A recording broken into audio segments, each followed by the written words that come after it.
북한의 엘리트 핵 물리학자가 목숨 걸고 북한을 탈출해야 했던 사연. 지금 시작합니다. 먼저 구독과 좋아요, 그리고 알림 설정을 해주세요. 영상 제작에 큰 힘이 됩니다.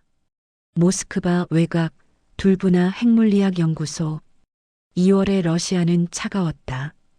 영하 20도의 냉기가 폐를 찌르고 하얀 입김이 공기 중에 얼어붙을 것만 같은 아침이었다. 박준성은 두꺼운 코트 깃을 세우고 연구소 정문을 통과했다.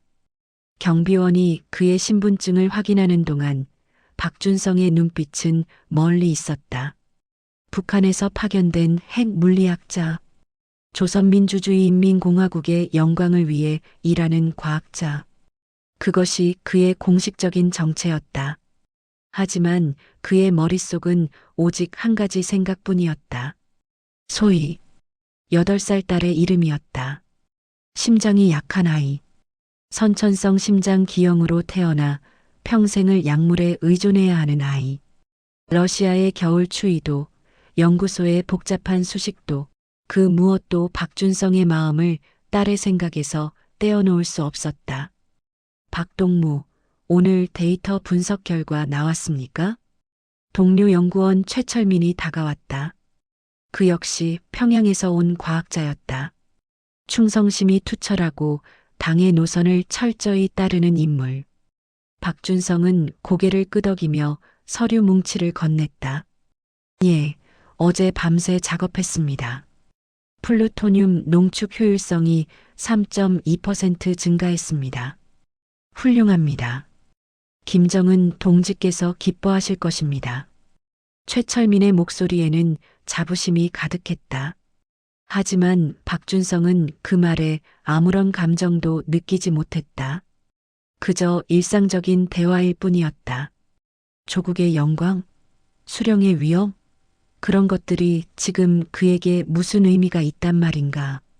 딸 하나 제대로 치료받지 못하는 이 현실에서 연구소 복도는 차갑고 어두웠다. 소련 시절 지어진 건물은 낡았고 형광등은 깜빡거렸다. 박준성은 자신의 연구실로 향했다. 문을 열자 책상 위에 놓인 가족 사진이 눈에 들어왔다. 평양에서 찍은 사진. 아내 영주가 소희를 안고 있고 자신이 그 옆에 서 있는 모습. 모두가 웃고 있었지만 그것은 카메라 앞에서만 지을 수 있는 웃음이었다. 소희의 심장은 갈수록 약해지고 있었다. 지난주 평양에서 온 편지에는 영주의 절박함이 묻어났다. 동무, 소희가 점점 더 힘들어합니다. 계단도 제대로 오르지 못합니다. 병원에서는 더 이상 할 수 있는 게 없다고 합니다. 제발 무슨 방법이라도 찾아주세요. 편지를 읽는 내내 박준성의 손은 떨렸다. 하지만 그가 할 수 있는 일은 아무것도 없었다. 북한에는 심장 이식 수술을 할 수 있는 시설도 기술도 의지도 없었다. 오후 3시 연구소 카페테리아. 박준성은 검은 빵과 보르시를 앞에 두고 있었지만 입맛이 없었다. 러시아 음식의 진한 향도, 뜨거운 국물도 그의 마음을 녹이지 못했다. 창밖으로 보이는 풍경은 끝없는 눈밭이었다. 시베리아의 광활함은 아름다웠지만 동시에 절망적이었다.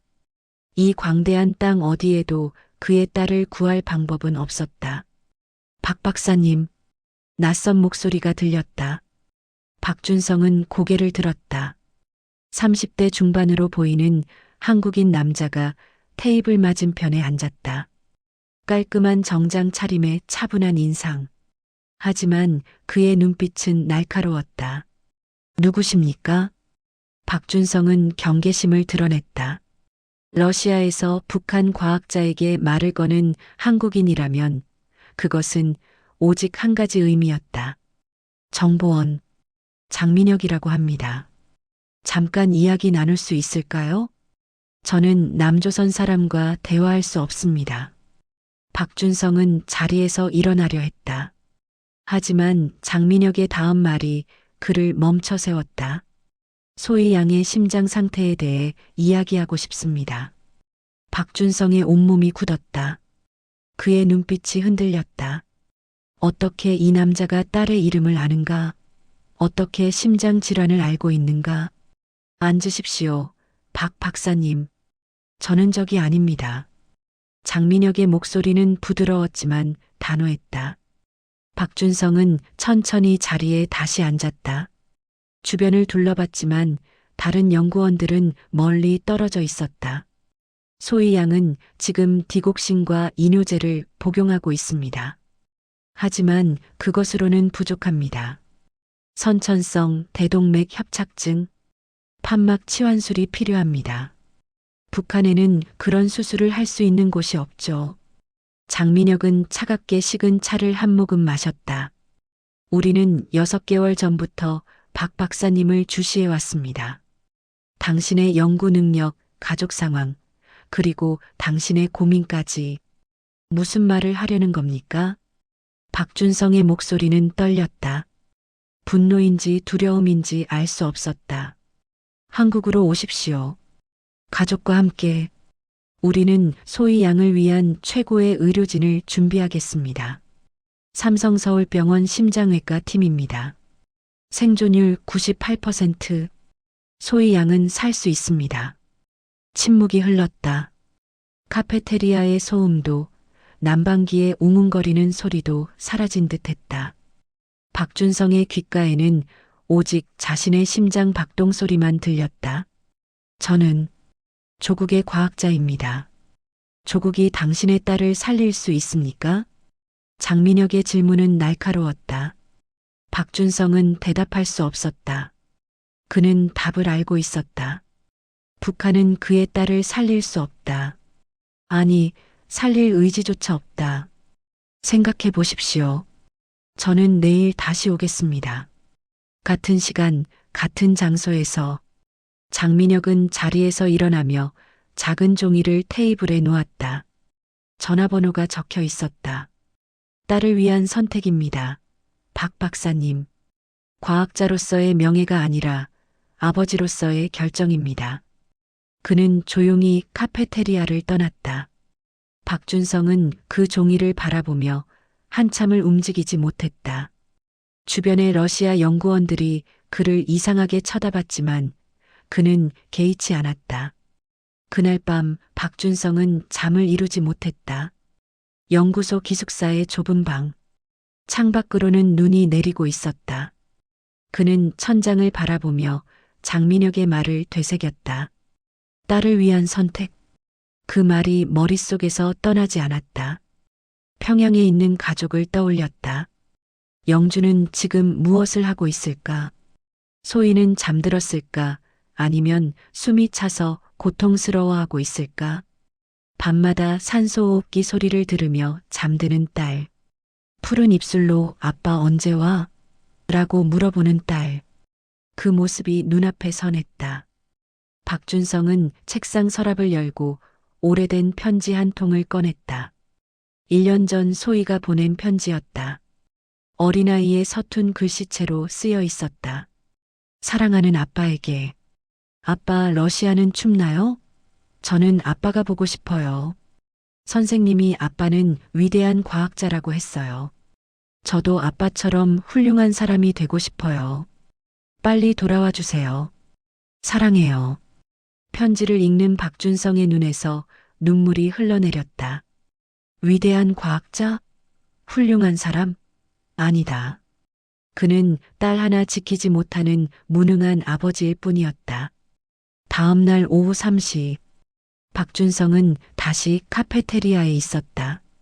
장민혁은 약속대로 나타났다. 이번에는 서류 가방을 들고 있었다. 결정하셨습니까? 박준성은 고개를 숙였다. 그의 손은 테이블 위에서 떨리고 있었다. 만약 제가 그 제안을 받아들인다면 제 가족은 안전할 수 있습니까? 보장합니다. 우리는 이미 루트를 확보했습니다. 평양에서 당신의 가족을 빼낼 수 있습니다. 북한 보위부는 저희 가족을 24시간 감시합니다. 제 처는 당원이고 저희 집은 아파트 단지 중앙에 있습니다. 불가능합니다. 불가능해 보이는 일을 가능하게 만드는 게 우리 일입니다. 장민혁은 서류 가방에서 두꺼운 파일을 꺼냈다. 그 안에는 상세한 지도, 사진들, 일정표가 들어 있었다. 3주 후 김일성 광장에서 열리는 군중 집회가 있습니다. 그날 보위부의 주인은 집회에 쏠립니다. 우리 요원이 당신의 가족을 접촉할 것입니다. 그리고 나서는요?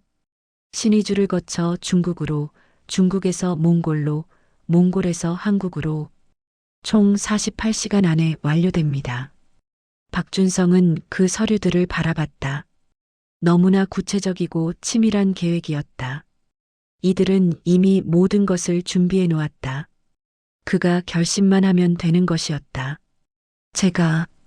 저를 믿고 탈출하려는 제 가족이 만약 실패한다면 어떻게 됩니까?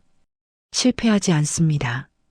하지만 만약 박준성의 목소리가 커졌다. 주변 사람들이 쳐다봤다. 그는 황급히 목소리를 낮췄다.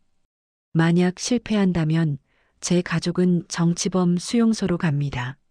소희도 영주도 평생 그곳에서 살아야 합니다. 아니, 살지 못합니다. 죽습니다. 장민혁은 박준성의 눈을 똑바로 바라봤다. 박 박사님, 지금 이대로라면 소희 양은 1년을 버티지 못합니다. 북한 의사들도 그렇게 진단했습니다. 탈출이 위험하다고요? 하지만 남는 것은 확실한 죽음입니다. 어느 쪽을 선택하시겠습니까? 그 말이 박준성의 가슴을 찔렀다. 확실한 죽음. 그렇다. 소희는 죽어가고 있었다. 천천히 고통스럽게 시간을 드리겠습니다. 하지만 많지 않습니다. 3일 후 같은 시간에 여기서 만납시다. 그때 최종 답을 주십시오. 장민혁은 자리에서 일어났다. 그는 떠나기 전에 마지막으로 말했다. 박 박사님, 당신은 훌륭한 과학자입니다. 하지만 그보다 먼저 당신은 아버지입니다. 어떤 선택이 옳은지 당신의 심장이 알고 있을 겁니다. 박준성은 혼자 남겨졌다.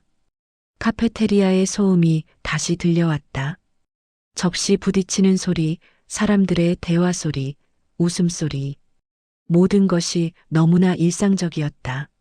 하지만 그의 내면에서는 폭풍이 휘몰아치고 있었다. 그날 밤 박준성은 영주에게 암호화된 메시지를 보냈다. 북한 당국이 감청할 수 없는 특수한 채널이었다. 장민혁이 알려준 방법이었다. 영주, 소희는 어떻습니까? 답장은 빠르게 왔다. 동무 나빠지고 있습니다. 오늘 아침에도 호흡곤란으로 쓰러졌습니다. 병원에서는 더 이상 약을 늘릴 수 없다고 합니다. 제발 방법을 찾아주세요. 나는 우리 딸을 잃을 수 없습니다. 영주의 메시지를 읽으며 박준성은 결심을 굳혔다. 더 이상 망설일 시간이 없었다. 체제가 어떻고 조국이 어떻고 그런 것들이 무슨 소용인가. 딸이 죽어가는데. 3일 후 카페테리아. 박준성은 장민혁을 기다렸다. 그의 손에는 작은 USB가 쥐어져 있었다. 그 안에는 그동안의 연구 자료가 들어 있었다. 북한 핵 프로그램의 핵심 데이터. 이것이 그의 입장료였다. 장민혁이 나타났다. 그는 박준성의 표정만 봐도 답을 알 수 있었다. 가겠습니다. 박준성의 목소리는 떨렸지만 단호했다. 제 가족을 구해 주십시오. 소희를 살려 주십시오. 그것만 약속해 주신다면 저는 무엇이든 하겠습니다. 장민혁은 고개를 끄덕였다. 약속합니다. 당신의 딸은 살 것입니다. 두 사람은 악수를 나눴다. 그 순간 박준성은 자신의 과거를 떠나보내고 있었다. 북한 과학자 박준성은 그날 그 카페테리아에서 죽었다. 그리고 딸을 살리기 위해 무엇이든 할 아버지가 태어났다. 창밖으로는 여전히 눈이 내리고 있었다. 러시아의 겨울은 차갑고 혹독했다. 하지만 박준성의 가슴속에서는 작은 희망의 불씨가 타오르기 시작했다. 소희가 웃으며 뛰어노는 모습, 건강한 심장으로 계단을 오르는 모습, 그 미래를 위해 그는 모든 것을 걸기로 했다. 연구소로 돌아가는 길, 박준성은 하늘을 올려다봤다. 잿빛 구름 사이로 희미한 햇빛이 비치고 있었다. 그것은 마치 새로운 시작을 알리는 신호 같았다. 소희야, 아빠가 꼭 너를 살릴게. 기다려라. 그는 주머니 속 가족 사진을 꼭 쥐었다. 그의 여정은 이제 시작이었다. 위험천만한 탈출, 추격, 생사의 갈림길.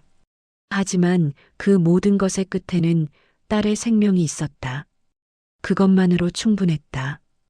밤이 되자 박준성은 자신의 연구실에 남았다. 컴퓨터 화면 앞에서 그는 지난 5년간의 연구 데이터를 정리했다. 핵물질 농축 기술, 원자로 설계도, 실험 결과들. 이 모든 것이 북한 정권의 핵심 자산이었다. 하지만 이제 그것은 딸의 생명을 구하는 대가가 될 것이었다.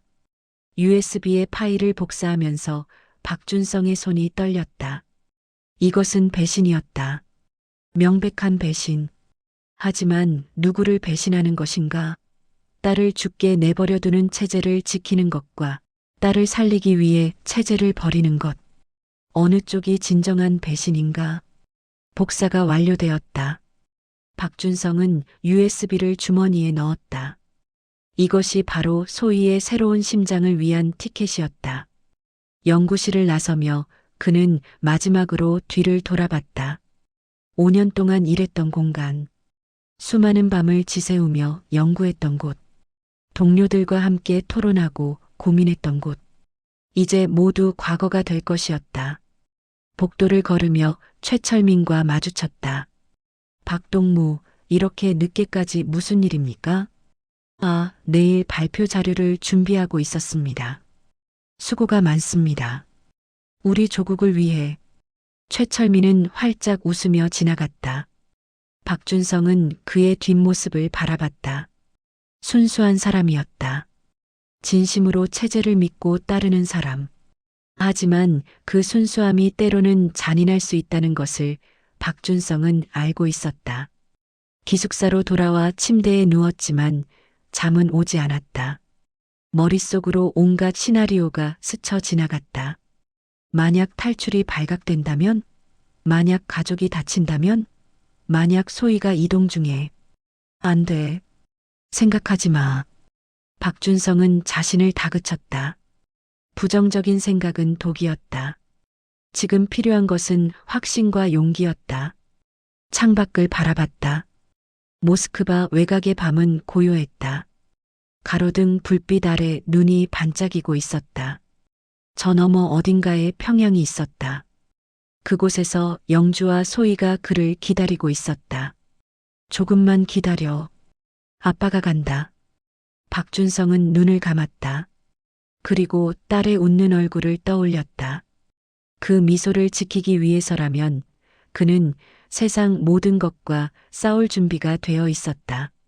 며칠 후 장민혁으로부터 연락이 왔다. 평양팀이 움직였습니다. 영주 씨에게 첫 접촉을 했습니다. 박준성의 심장이 빠르게 뛰었다. 처가 어떻게 반응했습니까? 처음에는 당연히 거부했습니다. 하지만 소희 양의 상태를 설명하고 치료 가능성을 보여주자 흔들리기 시작했습니다. 내일 다시 만나기로 했습니다. 영주는 조심성이 많은 사람입니다. 쉽게 설득되지 않을 겁니다. 알고 있습니다. 그래서 우리는 서두르지 않습니다. 신뢰를 쌓는 것이 우선입니다. 통화를 끊고 박준성은 깊게 숨을 들이쉬었다. 이제 정말로 시작된 것이었다. 돌이킬 수 없는 길. 하지만 그는 후회하지 않았다. 이것이 유일한 길이었다. 그날 밤 박준성은 오랜만에 편안히 잠들었다. 꿈속에서 그는 한국의 병원에 있었다. 하얀 복도, 깨끗한 공기, 그리고 회복실에서 웃고 있는 소희. 딸이 그를 향해 달려왔다. 아빠. 박준성은 딸을 안아 올렸다. 소희의 심장은 힘차게 뛰고 있었다. 건강한 심장. 새로운 생명. 아빠, 이제 안 아파요. 많이 뛸 수 있어요.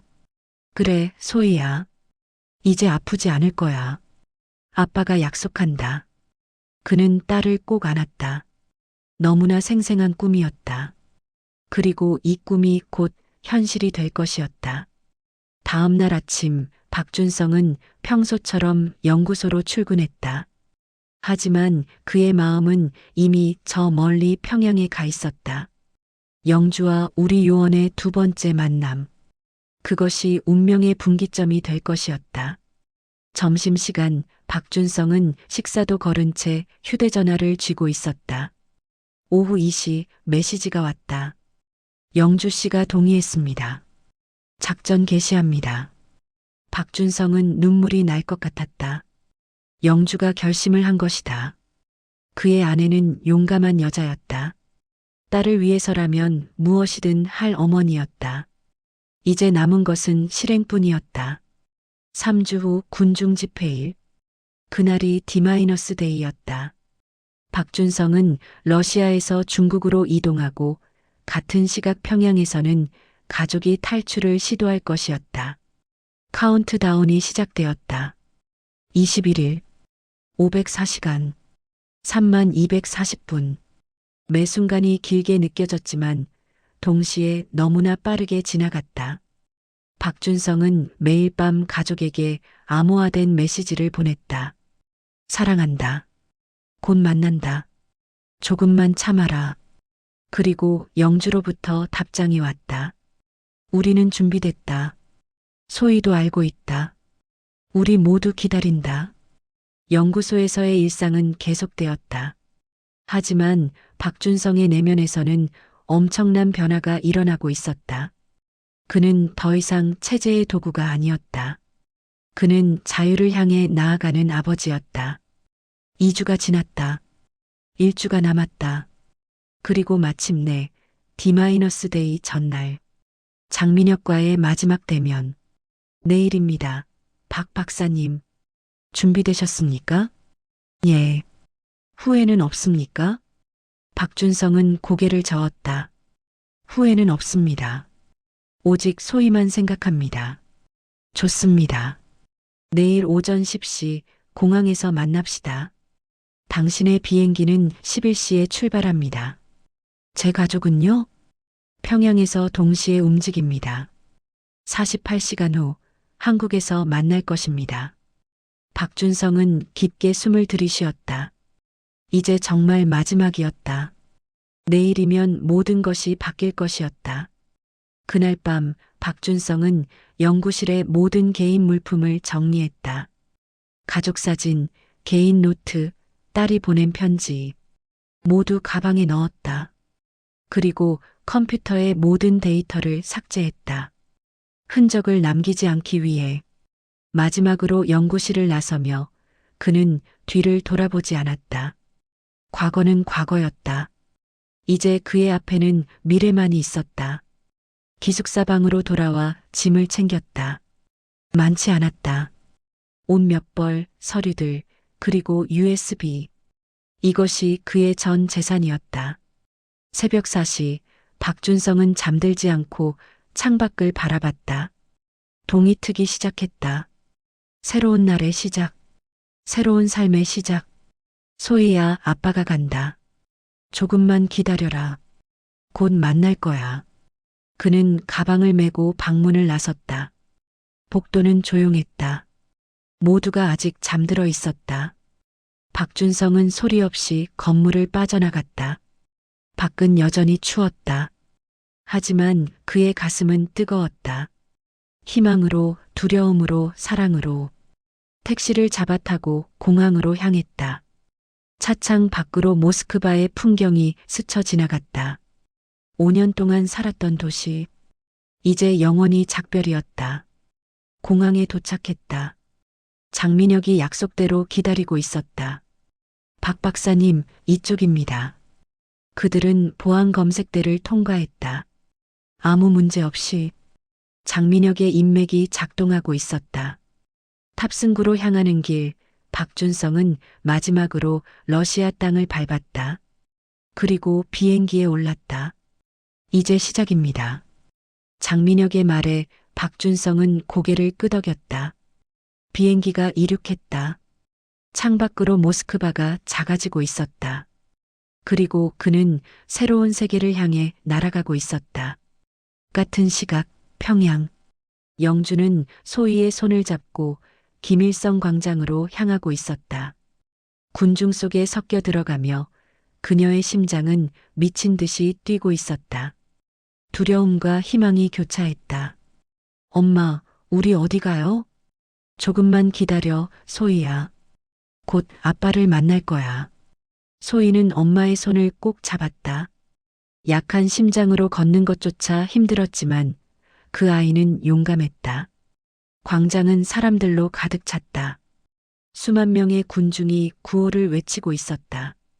그 소란 속에서 한 남자가 영주에게 다가왔다. 서둘러야 합니다. 지금입니다.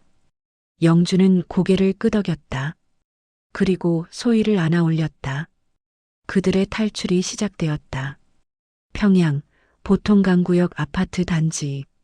새벽 5시, 영주는 잠들지 못하고 소희의 침대 옆에 앉아 있었다. 딸의 호흡 소리가 불규칙했다. 잠을 자면서도 고통스러워하는 모습이 어머니의 가슴을 찢었다.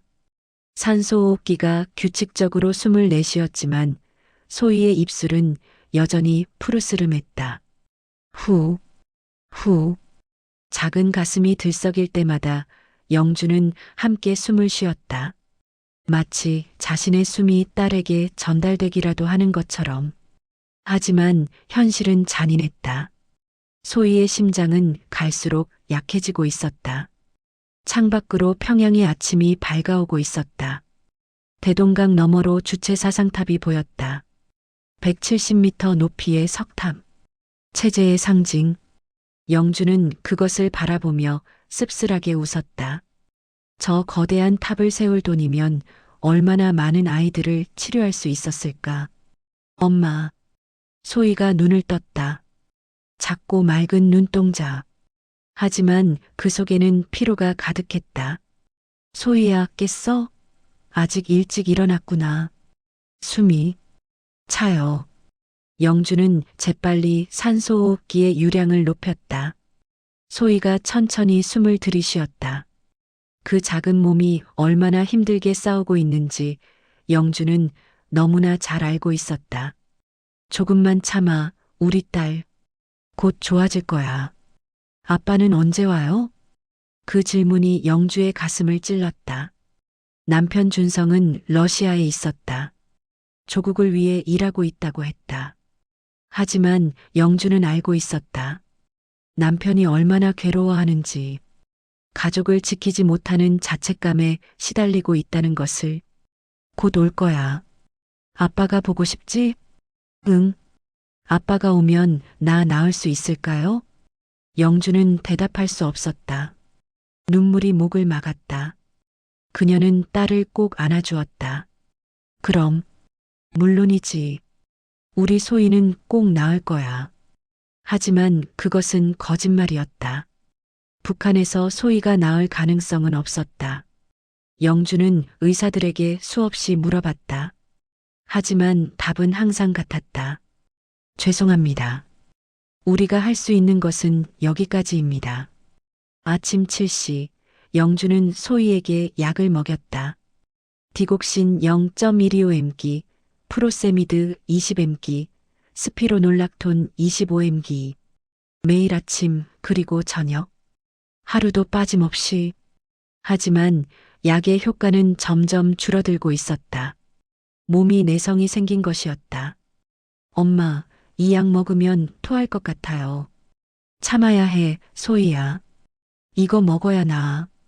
소희는 인상을 찌푸리며 알약을 삼켰다. 그리고 물을 한 모금 마셨다. 영주는 딸의 등을 쓰다듬어 주었다. 잘했어. 우리 딸 정말 용감해. 엄마, 저 학교 가고 싶어요.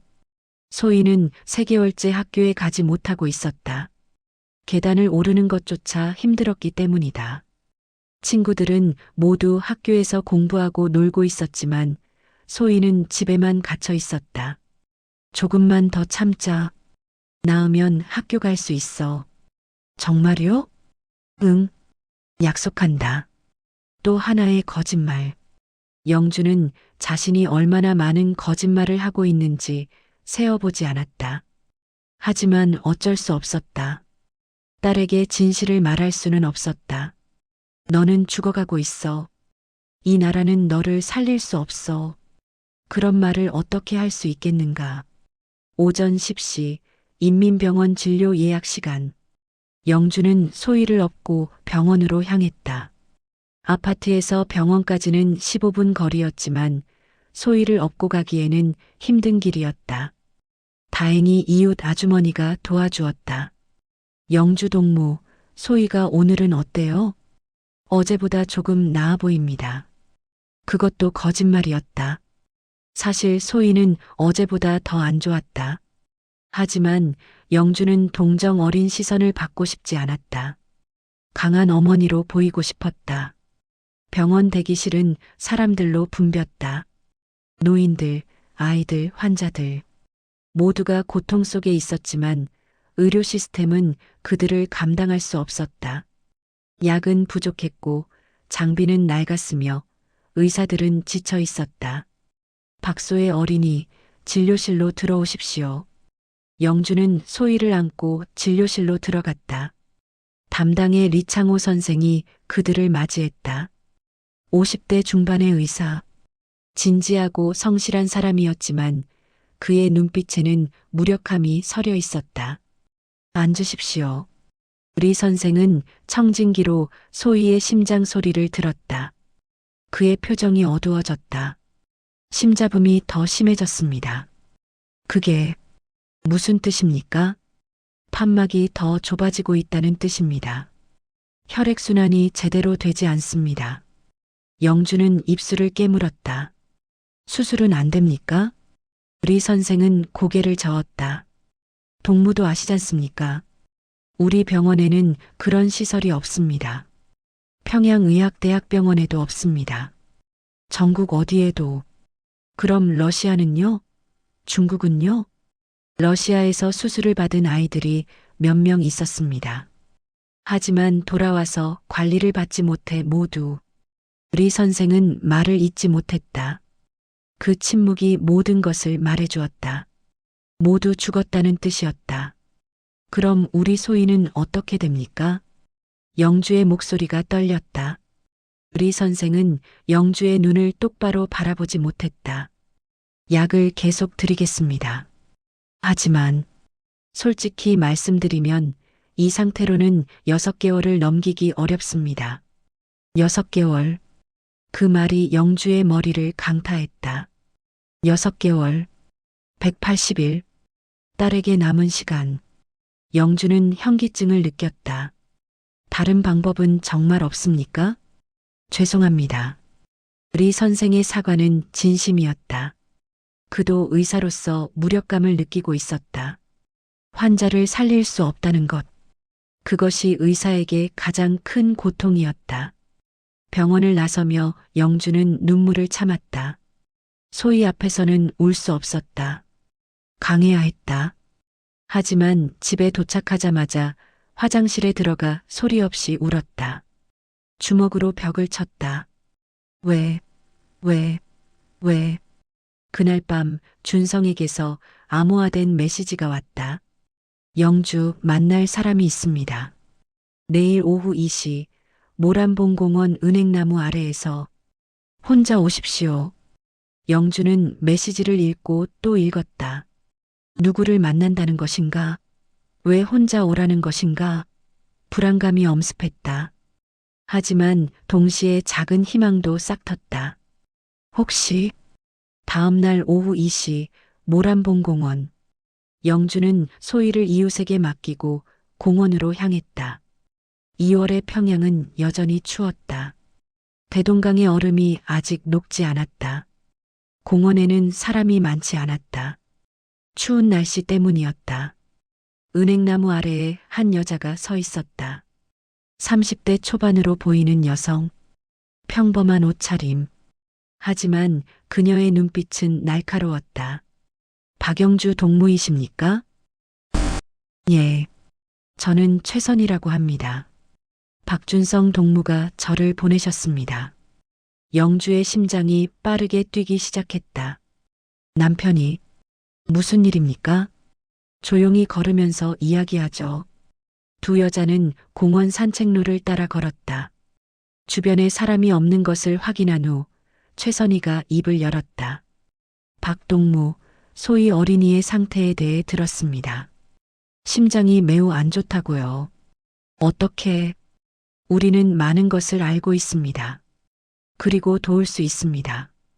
우리가 누구입니까? 최선희는 잠시 망설이다가 낮은 목소리로 말했다. 남쪽 사람들입니다. 영주는 걸음을 멈췄다. 남쪽, 대한민국, 적국.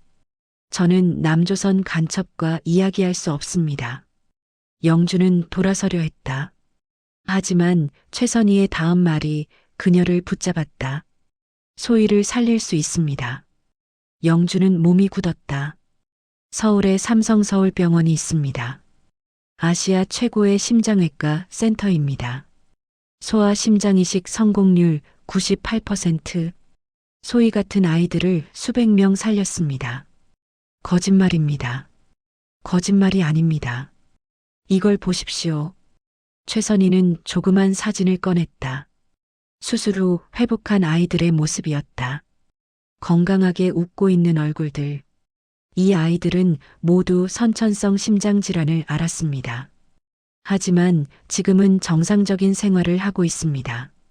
소희도 이렇게 될 수 있습니다. 영주는 사진을 바라봤다. 그 아이들의 밝은 얼굴. 소희도 저렇게 웃을 수 있을까? 하지만 우리가 어떻게... 준성 동무가 결심했습니다. 가족과 함께 남쪽으로 가기로. 영주는 숨이 막혔다. 탈북, 체제 이탈. 그것은 사형에 해당하는 범죄였다. 안 됩니다. 우리 가족은, 우리는 당원입니다. 충성스러운. 소희는 6개월을 못 넘깁니다. 의사가 그렇게 말했죠? 영주는 대답할 수 없었다. 그것이 진실이었기 때문이다. 선택하십시오. 체제를 지키고 딸을 잃을 것인가, 아니면 딸을 살리기 위해 모든 것을 버릴 것인가. 최선희의 말은 냉정했지만 정확했다. 영주는 눈물이 흘러내렸다. 저는 어떻게 해야 할지 모르겠습니다. 시간이 없습니다. 3주 후 군중 집회가 있습니다. 그때가 유일한 기회입니다. 만약 실패한다면? 실패하지 않습니다. 우리는 전문가입니다. 하지만 박동무, 최선희는 영주의 손을 잡았다. 당신은 어머니입니다. 어머니의 첫 번째 임무는 자식을 지키는 것입니다. 체제도 당도 수령도 아닙니다. 자식입니다. 그 말이 영주의 마지막 방어벽을 무너뜨렸다. 그녀는 주저앉아 울기 시작했다. 억눌렀던 감정이 폭발했다. 두려움, 절망, 죄책감, 그리고 희망. 제 딸을 정말 살릴 수 있습니까? 약속합니다. 영주는 한참을 울었다. 그리고 마침내 고개를 들었다. 그녀의 눈빛이 변해 있었다. 더 이상 두려워하는 여자가 아니었다. 딸을 위해 무엇이든 할 어머니였다. 알겠습니다. 하겠습니다. 현명한 선택입니다. 준비는 우리가 합니다. 당신은 그저 평소처럼 생활하십시오. 그리고 D-데이의 지시를 따르면 됩니다. 두 여자는 헤어졌다. 영주는 공원을 나서며 뒤를 돌아보지 않았다. 그녀는 이미 과거를 떠나보내기 시작했다. 집으로 돌아가는 길, 영주는 대동강을 바라봤다. 얼어붙은 강. 하지만 봄이 오면 얼음은 녹을 것이었다. 물은 다시 흐를 것이었다. 그것처럼 그녀의 삶도 곧 흐르기 시작할 것이었다. 집에 도착하자 소희가 기다리고 있었다. 엄마, 어디 갔다 왔어요? 엄마 잠깐 볼 일 있었어. 엄마 얼굴 빨개요. 울었어요? 영주는 서둘러 얼굴을 닦았다. 아니야. 바람이 불어서 그래. 소희는 엄마를 의심스럽게 바라봤지만 더 묻지 않았다. 영주는 딸을 안아주었다. 소희야, 엄마가 약속할게. 너 꼭 나을 거야. 정말요? 응. 엄마가 약속한다. 이번에는 거짓말이 아니었다. 진심이었다. 영주는 딸을 살리기로 결심했다. 그 무엇을 희생하더라도. 그날 밤 영주는 준성에게 메시지를 보냈다. 동무 결심했습니다. 소희를 위해 가겠습니다. 답장은 빠르게 왔다. 고맙소. 당신은 용감한 사람이요. 우리 딸을 구합시다. 영주는 휴대전화를 가슴에 안았다. 눈물이 다시 흘러내렸다. 하지만 이번에는 희망의 눈물이었다. 다음 2주 동안 영주는 평소와 다름없이 생활했다. 당 회의에 참석하고 소희를 돌보고 이웃들과 인사를 나눴다. 하지만 그녀의 내면에서는 카운트다운이 진행되고 있었다. 14일, 13일, 12일. 소희의 상태는 계속 악화되었다. 어느 날 아침 소희가 침대에서 일어나지 못했다. 엄마, 일어날 수가 없어요. 영주는 공황에 빠졌다. 재빨리 소희를 안아 일으켰지만 아이는 축 늘어져 있었다. 소희야, 정신 차려. 소희의 입술은 완전히 파랗게 변해 있었다. 호흡은 얕고 빨랐다. 심장이 제대로 일하지 못하고 있었다. 영주는 황급히 이웃집 전화를 빌려 병원에 연락했다. 응급차가 왔지만 1시간이나 걸렸다. 그 1시간 동안 영주는 소희를 안고 기도했다. 제발, 제발 버텨줘. 병원 응급실. 소희는 산소 마스크를 쓰고 침대에 누워 있었다. 의사들이 분주하게 움직였다. 주사를 놓고 심전도를 확인하고 혈압을 쟀다. 리창호 선생이 영주에게 다가왔다. 신부전이 급격히 진행되고 있습니다. 이대로는 어떻게 됩니까? 리 선생은 입을 다물었다. 그의 침묵이 모든 것을 말해주었다. 일주일입니다. 길어야 2주. 영주는 비틀거렸다. 간호사가 그녀를 부축했다. 안 돼요. 3주만 버텨야 해요. 제발. 무슨 말씀이십니까? 아무것도 아닙니다. 제발 우리 딸을 살려주세요. 리 선생은 고개를 저었다. 최선을 다하겠습니다. 하지만 기적이 필요합니다. 영주는 소희의 침대 옆에 앉았다. 작은 손을 잡았다. 차갑고 축축했다. 소희야, 엄마 여기 있어. 조금만 참아. 조금만. 소희는 미약하게 눈을 떴다. 엄마, 저 죽는 거예요? 아니야. 절대 아니야. 무서워요. 무섭지 않아. 엄마가 여기 있잖아. 그리고 곧 모든 게 좋아질 거야. 소희는 작게 미소 지었다. 그리고 다시 눈을 감았다. 영주는 딸의 손을 놓지 않았다. 마치 자신의 생명력을 전달하려는 듯이. 그날 밤 영주는 최선희에게 긴급 메시지를 보냈다. 소희가 위독합니다. 일정을 앞당길 수 없습니까? 답장이 왔다. 확인 중입니다. 기다리십시오. 3시간 후 새로운 메시지. 일정 변경. 3일 후로 앞당깁니다. 준비하십시오. 영주는 안도의 한숨을 쉬었다. 3일. 소희는 3일을 버틸 수 있을 것이었다. 그녀는 그것을 믿어야만 했다. 병원에서 3일을 보냈다.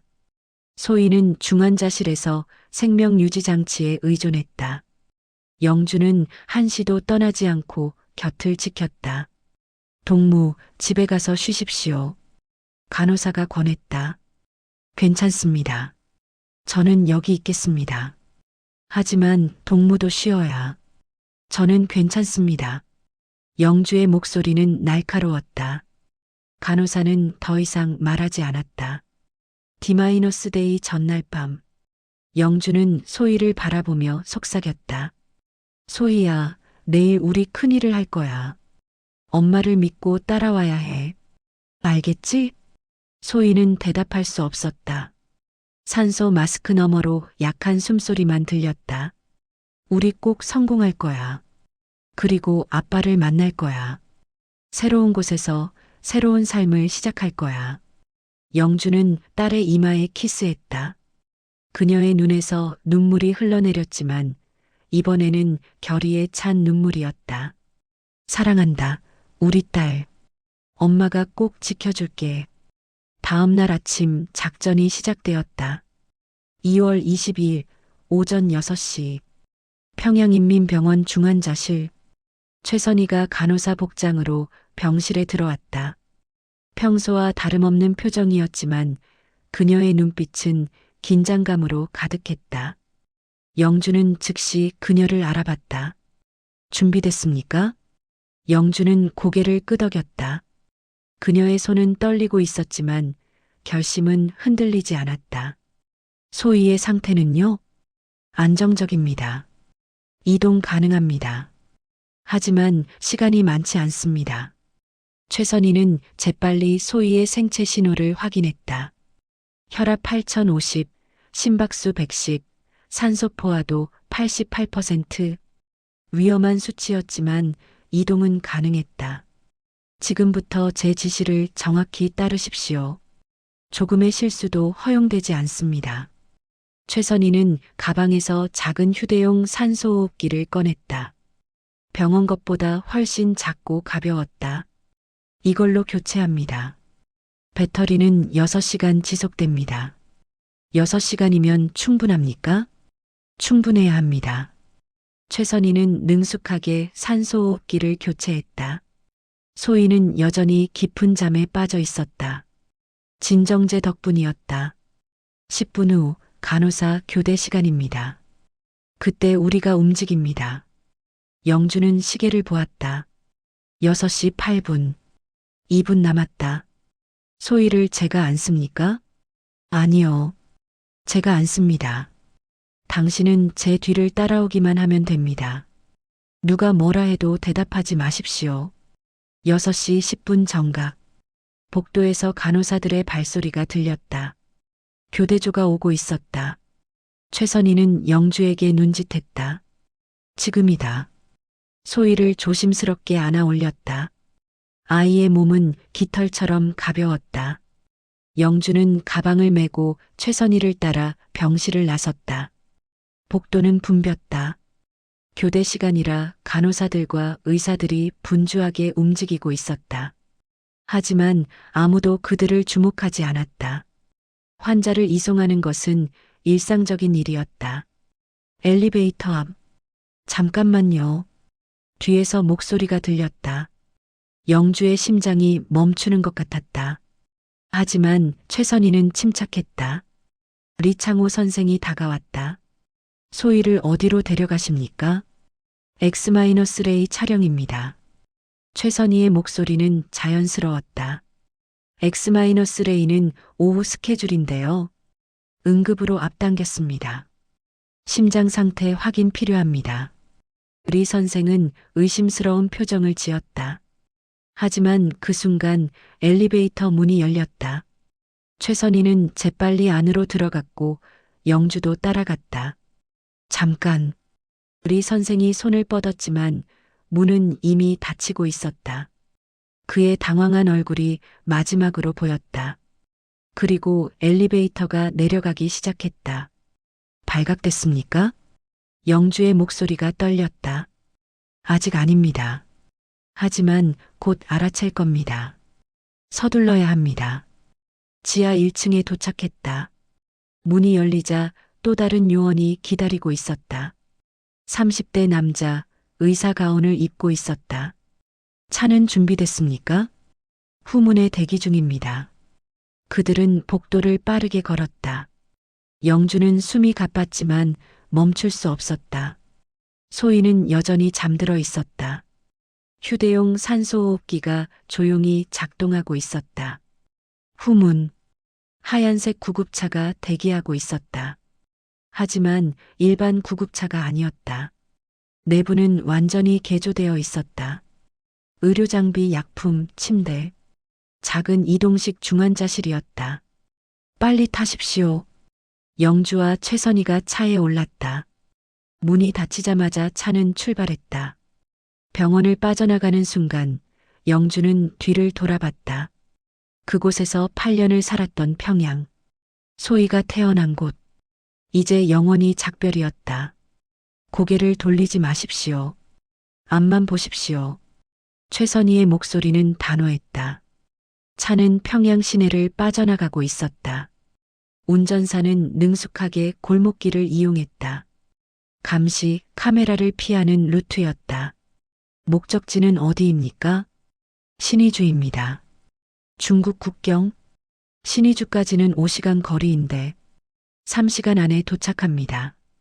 구급차는 속도를 높였다. 평양 외곽으로 나가자 도로는 한산해졌다. 2월의 북한 시골은 황량했다. 눈 덮인 들판, 헐벗은 나무들, 멀리 보이는 산맥. 오전 7시 병원에서 비상벨이 울렸다. 리창호 선생이 중환자실에 달려갔지만 소희는 없었다. 그는 즉시 보위부에 신고했다. 환자 박소희와 보호자 박영주가 실종됐습니다.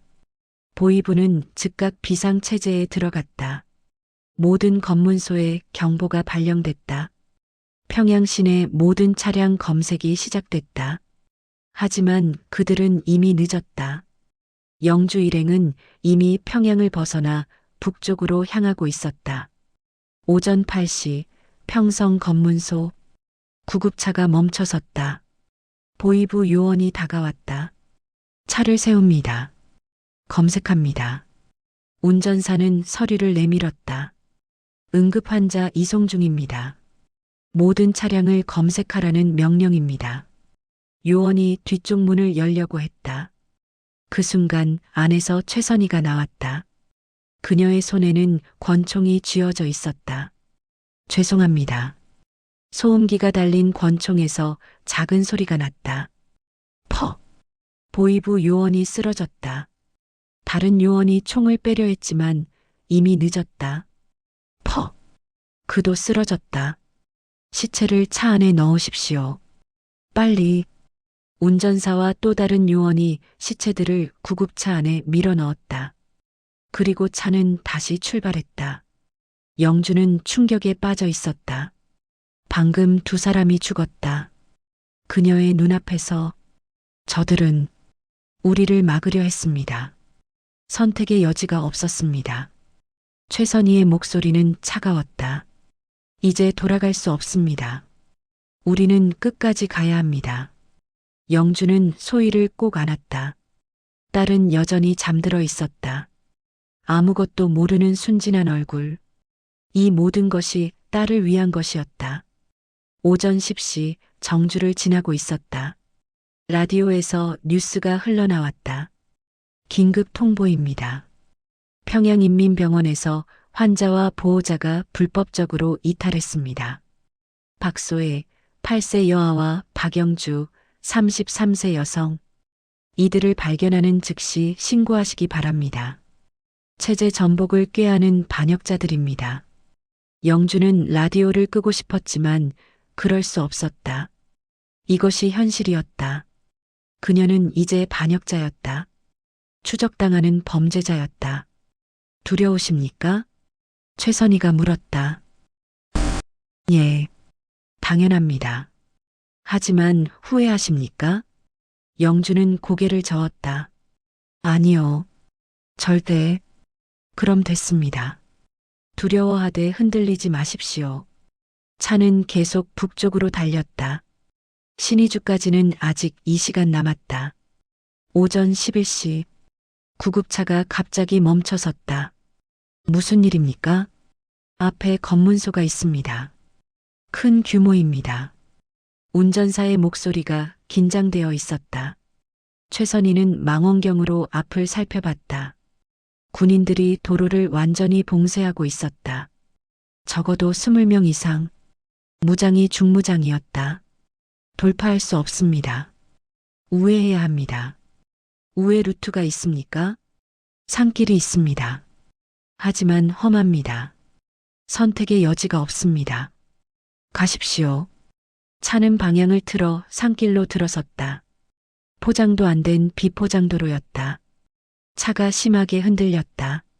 소희가 신음소리를 냈다. 소희야, 괜찮아? 영주는 딸을 더 꼭 안았다. 엄마, 어디에요? 괜찮아. 곧 도착해. 소희는 다시 눈을 감았다. 산소호흡기의 배터리가 깜빡이기 시작했다. 3시간이 지났다. 남은 시간 3시간. 산길은 끝없이 이어졌다. 눈이 쌓여 있어 미끄러웠다. 여러 번 차가 미끄러지며 위험한 순간이 있었다. 하지만 운전사는 능숙하게 조종했다. 정오. 산을 넘어 다시 평지로 내려왔다. 저 멀리 압록강이 보였다. 국경이었다. 거의 다 왔습니다.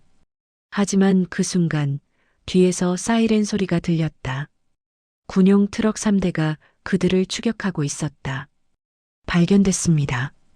운전사는 엑셀러레이터를 밟았다. 구급차는 속도를 높였다. 하지만 군용 트럭도 빨랐다. 타타탕 총소리가 들렸다.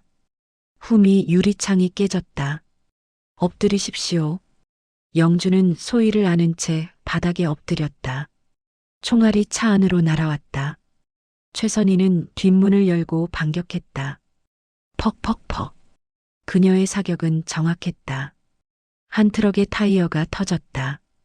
트럭이 전복되었다. 하지만 나머지 2대는 계속 추격했다. 신의주 다리까지 2km. 운전사가 외쳤다. 앞에 압록강 철교가 보였다. 그 다리만 건너면 중국이었다. 하지만 다리 입구에 검문소가 있었다. 돌파합니다. 잡으십시오. 차는 검문소를 향해 돌진했다. 경비병들이 총을 겨눴다. 타타타탕. 총알이 빗발쳤다. 앞 유리창이 산산이 부서졌다. 운전사의 어깨에서 피가 터졌다. 으악. 하지만 그는 운전대를 놓지 않았다. 차는 검문소 차단기를 들이받았다. 쾅! 차단기가 부러지며 날아갔다. 다리 위. 차는 비틀거리며 달렸다. 뒤에서 군용 트럭이 쫓아왔다. 총격이 계속됐다. 거의 다 왔습니다. 조금만 더. 다리 끝이 보였다. 중국 국경. 중국 경비병들이 놀란 표정으로 바라보고 있었다. 마지막 100m. 북한 군인들의 총격이 더 격렬해졌다. 차의 타이어가 터졌다. 차가 회전하며 미끄러졌다. 안 돼. 영주는 소희를 꼭 안았다. 콱광. 차가 다리 난간에 부딪혔다. 하지만 멈추지 않고 계속 미끄러져 중국 쪽으로 넘어갔다. 마침내 차는 중국 영토에서 멈췄다. 침묵. 영주는 눈을 떴다. 그들은 살아 있었다. 그리고 중국에 있었다. 성공했습니다. 최선희의 목소리가 들렸다. 그녀는 피를 흘리고 있었다. 다리에 총상을 입었지만 웃고 있었다. 중국 경비병들이 차를 둘러쌌다. 하지만 발포하지 않았다. 그들은 상황을 이해하고 있었다. 탈북자들이었다. 의사를 불러요. 아이가 위독합니다. 영주가 소리쳤다. 중국 경비병 중 한 명이 무전기에 대고 외쳤다. 긴급, 의료팀 필요. 10분 후 중국군 의료팀이 도착했다. 그들은 소희를 구급차로 옮겼다. 새로운 구급차. 깨끗하고 현대적인. 딸과 함께 가도 됩니까? 물론입니다. 같이 타십시오. 영주는 소희와 함께 중국 구급차에 탔다. 최선희도 함께 탔다. 구급차가 출발했다. 영주는 뒤를 돌아봤다. 압록강 너머로 북한 군인들이 분노에 찬 표정으로 바라보고 있었다. 하지만 그들은 더 이상 쫓아올 수 없었다. 국경을 넘었기 때문이다. 끝났습니다. 이제 안전합니다. 최선희가 말했다. 아직 아닙니다. 영주는 소희를 내려다봤다. 딸의 입술은 여전히 파랬다. 산소호흡기의 배터리는 거의 다 떨어지고 있었다. 아직 끝나지 않았습니다. 소희가 수술받기 전까지는 중국 단둥시 인민병원. 소희는 응급실로 직행했다. 중국 의사들이 긴급 처치를 시작했다. 새 산소호흡기, 심장약, 수액. 상태가 매우 안 좋습니다. 즉시 한국으로 이송해야 합니다. 한국 요원이 이미 대기하고 있었다. 비행기는 준비됐습니다. 1시간 후 단둥공항에서 출발합니다. 소희가 비행을 견딜 수 있습니까? 견뎌야 합니다. 선택의 여지가 없습니다. 영주는 눈물을 닦았다. 여기까지 왔다. 이제 마지막 단계만 남았다. 오후 2시 단둥공항. 전세기가 대기하고 있었다. 의료진이 탑승한 특수 항공기였다. 소희는 들것에 실려 비행기에 올랐다. 부인, 이쪽으로 오십시오. 영주도 비행기에 올랐다. 좌석이 아니라 침대였다. 소희 옆에 앉을 수 있도록. 준성 동무는 어디 있습니까? 서울에서 기다리고 있습니다. 곧 만나실 겁니다. 비행기 문이 닫혔다. 엔진이 돌아가기 시작했다. 그리고 이륙했다. 창밖으로 중국이 멀어지고 있었다. 그 너머로 북한도 보였다. 영주가 평생 살았던 땅. 이제 영원히 돌아갈 수 없는 곳. 안녕. 영주는 작게 속삭였다. 그것은 작별 인사였지만 동시에 감사 인사이기도 했다. 그곳에서 소희를 낳았고 사랑하는 사람을 만났고 삶을 배웠다. 하지만 이제 새로운 시작이었다. 비행기는 남쪽으로 날아갔다. 한국을 향해, 희망을 향해. 소희는 여전히 잠들어 있었다. 하지만 그 얼굴은 평화로웠다. 마치 더 이상 고통이 없는 것처럼. 소희야, 곧 아빠를 만날 거야. 그리고 새로운 심장을 받을 거야. 기다려. 조금만 더 기다려. 영주는 딸의 손을 꼭 잡았다. 그 작은 손에서 희미한 맥박이 느껴졌다. 약하지만 꿋꿋한 생명의 리듬. 비행시간 2시간 30분. 의료진이 계속 소희를 모니터링했다. 혈압, 심박수, 산소 포화도 모든 수치가 위험 수준이었다. 하지만 안정적이었다. 서울까지 1시간 남았습니다. 기장의 안내 방송이 들렸다. 영주는 창밖을 바라봤다. 구름 위를 날고 있었다. 하얀 구름들. 평화롭고 아름다웠다. 저 구름 아래 어딘가에 서울이 있었다. 그리고 준성이 기다리고 있었다. 그리고 소희의 새로운 심장이 기다리고 있었다. 조금만 더. 우리 거의 다 왔어. 영주는 눈을 감았다. 지난 3일간의 일들이 파노라마처럼 스쳐 지나갔다. 병원 탈출, 추격, 총격, 국경 넘기. 모두가 악몽 같았다. 하지만 동시에 꿈이기도 했다. 자유를 향한 꿈. 오후 5시 인천국제공항. 비행기가 착륙했다. 구급차가 활주로에 대기하고 있었다. 소희는 곧바로 구급차로 옮겨졌다. 삼성서울병원까지 직행합니다. 구급차가 출발했다. 영주도 함께 탔다. 서울의 풍경이 창밖으로 스쳐 지나갔다. 고층 빌딩들, 자동차들, 사람들. 모든 것이 낯설었지만 동시에 희망적이었다. 곧 도착합니다. 박준성 씨가 병원에서 기다리고 있습니다. 영주의 눈에서 눈물이 흘러내렸다. 준성, 남편, 이 모든 것을 시작한 사람. 딸을 살리기 위해 모든 것을 버린 남자.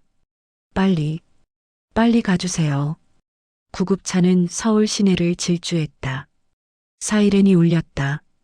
모든 차들이 길을 비켜주었다. 그리고 마침내 삼성서울병원이 보였다. 서울, 삼성서울병원 응급실 입구. 오후 6시 15분 구급차가 급정거했다. 문이 열리자마자 의료진이 달려왔다. 하얀 가운을 입은 의사들, 간호사들, 10명 이상의 팀이 대기하고 있었다. 환자 박소혜, 8세 여아, 선천성 대동맥 협착증, 신부전 사기. 영주가 구급차에서 내리는 순간 그녀를 보는 눈빛이 있었다. 20m 떨어진 곳에서 영주, 박준성이었다. 남편, 3개월 만에 보는 얼굴이었다. 그는 달려왔고 두 사람은 포옹했다. 당신, 정말 해냈소. 준성의 목소리는 떨렸다. 영주는 그의 품에서 울음을 터뜨렸다. 우리 딸, 소희가, 나도 알고 있소. 이제 괜찮을 거요. 의료진이 최고요. 그들은 소희가 실려가는 것을 바라봤다. 들것 위에 작은 몸.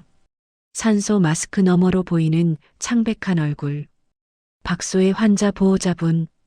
심장외과 과장 김성민 교수가 다가왔다. 50대 중반, 한국 최고의 소아심장외과 전문의였다. 저희가 환자분의 상태를 확인했습니다. 매우 위중합니다. 즉시 수술을 준비해야 합니다. 지금 당장 수술할 수 있습니까? 준성이 물었다. 기증자가 있습니다. 오늘 오후 교통사고로 뇌사 판정을 받은 11세 남아입니다. 부모님이 장기 기증에 동의하셨습니다. 심장 크기가 소희와 적합합니다. 영주는 무릎이 꺾였다. 기증자, 누군가의 아이가 죽고 그 심장으로 소희가 살 수 있다는 것. 슬픔과 감사가 동시에 밀려왔다.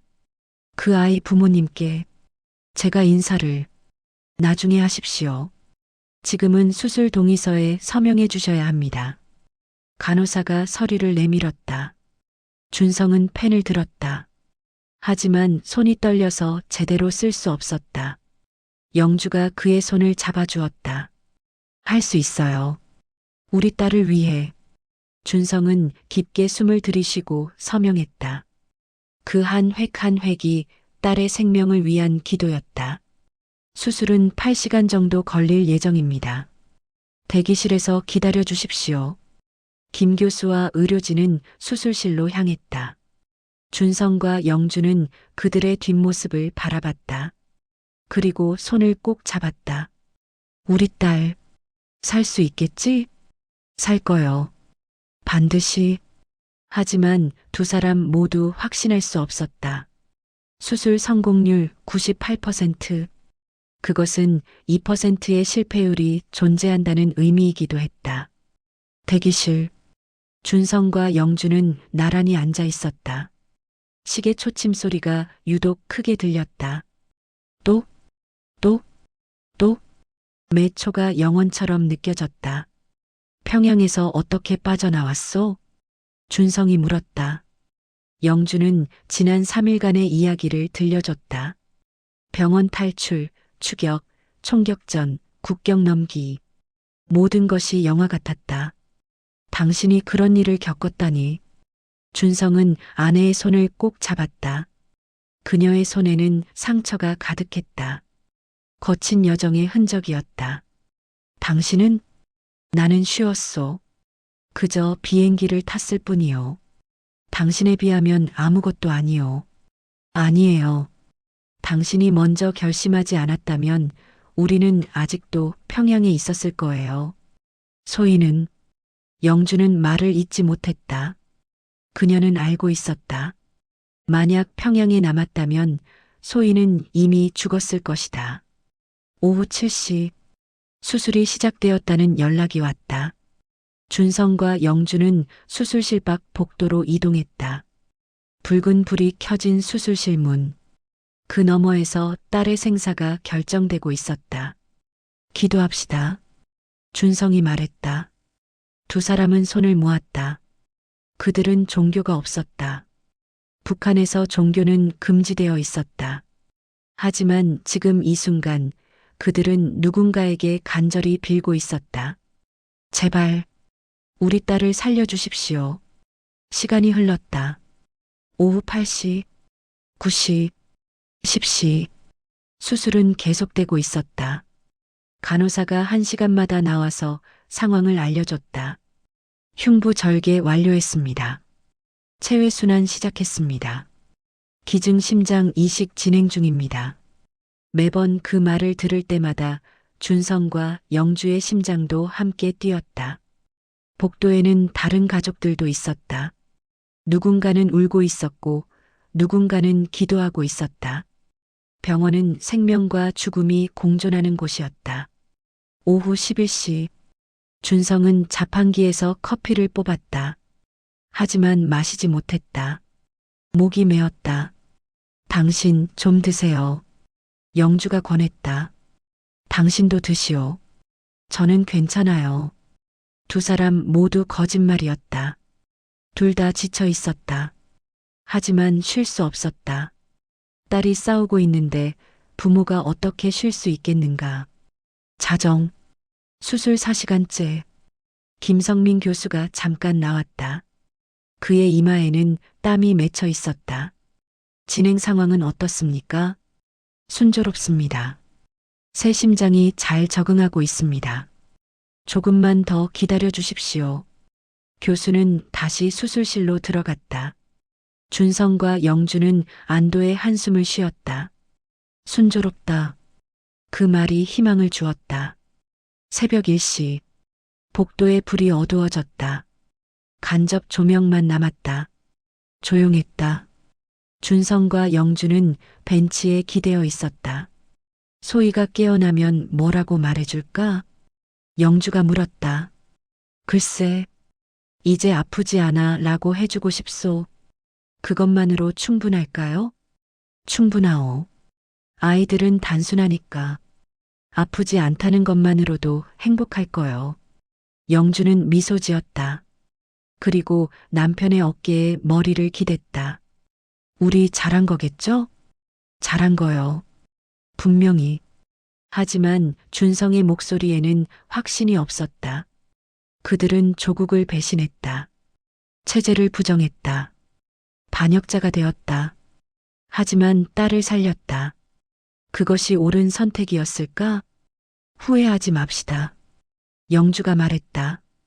후회는 없소. 1000번을 다시 태어나도 같은 선택을 할 거요. 두 사람은 침묵 속에서 시간을 보냈다.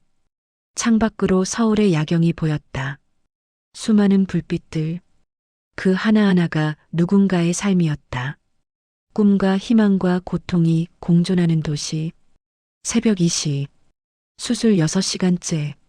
준성은 화장실에 갔다. 거울 속에 자신을 바라봤다.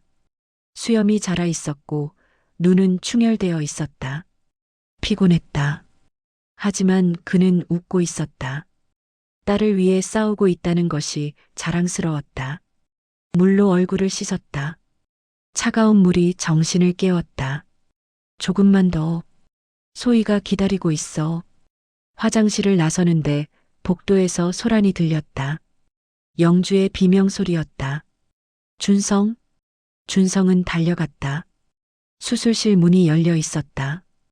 간호사들이 분주하게 움직이고 있었다. 심폐소생기 소리가 들렸다. B 마이너스 마이너스 마이너스 B 마이너스 마이너스 마이너스 B 마이너스 마이너스 마이너스. 무슨 일입니까? 심장이 거부 반응을 일으켰습니다. 김 교수의 목소리가 급박했다. 에피네프린 1mg 투여. 제세동기 준비. 충전 완료. 클리어. 쿵. 전기 충격 소리가 들렸다. 그리고 침묵. B 마이너스 마이너스 마이너스. 평탄음. 심장이 멈췄다. 안 돼요. 영주가 소리쳤다. 준성이 그녀를 붙잡았다. 다시, 에피네프린 EM기.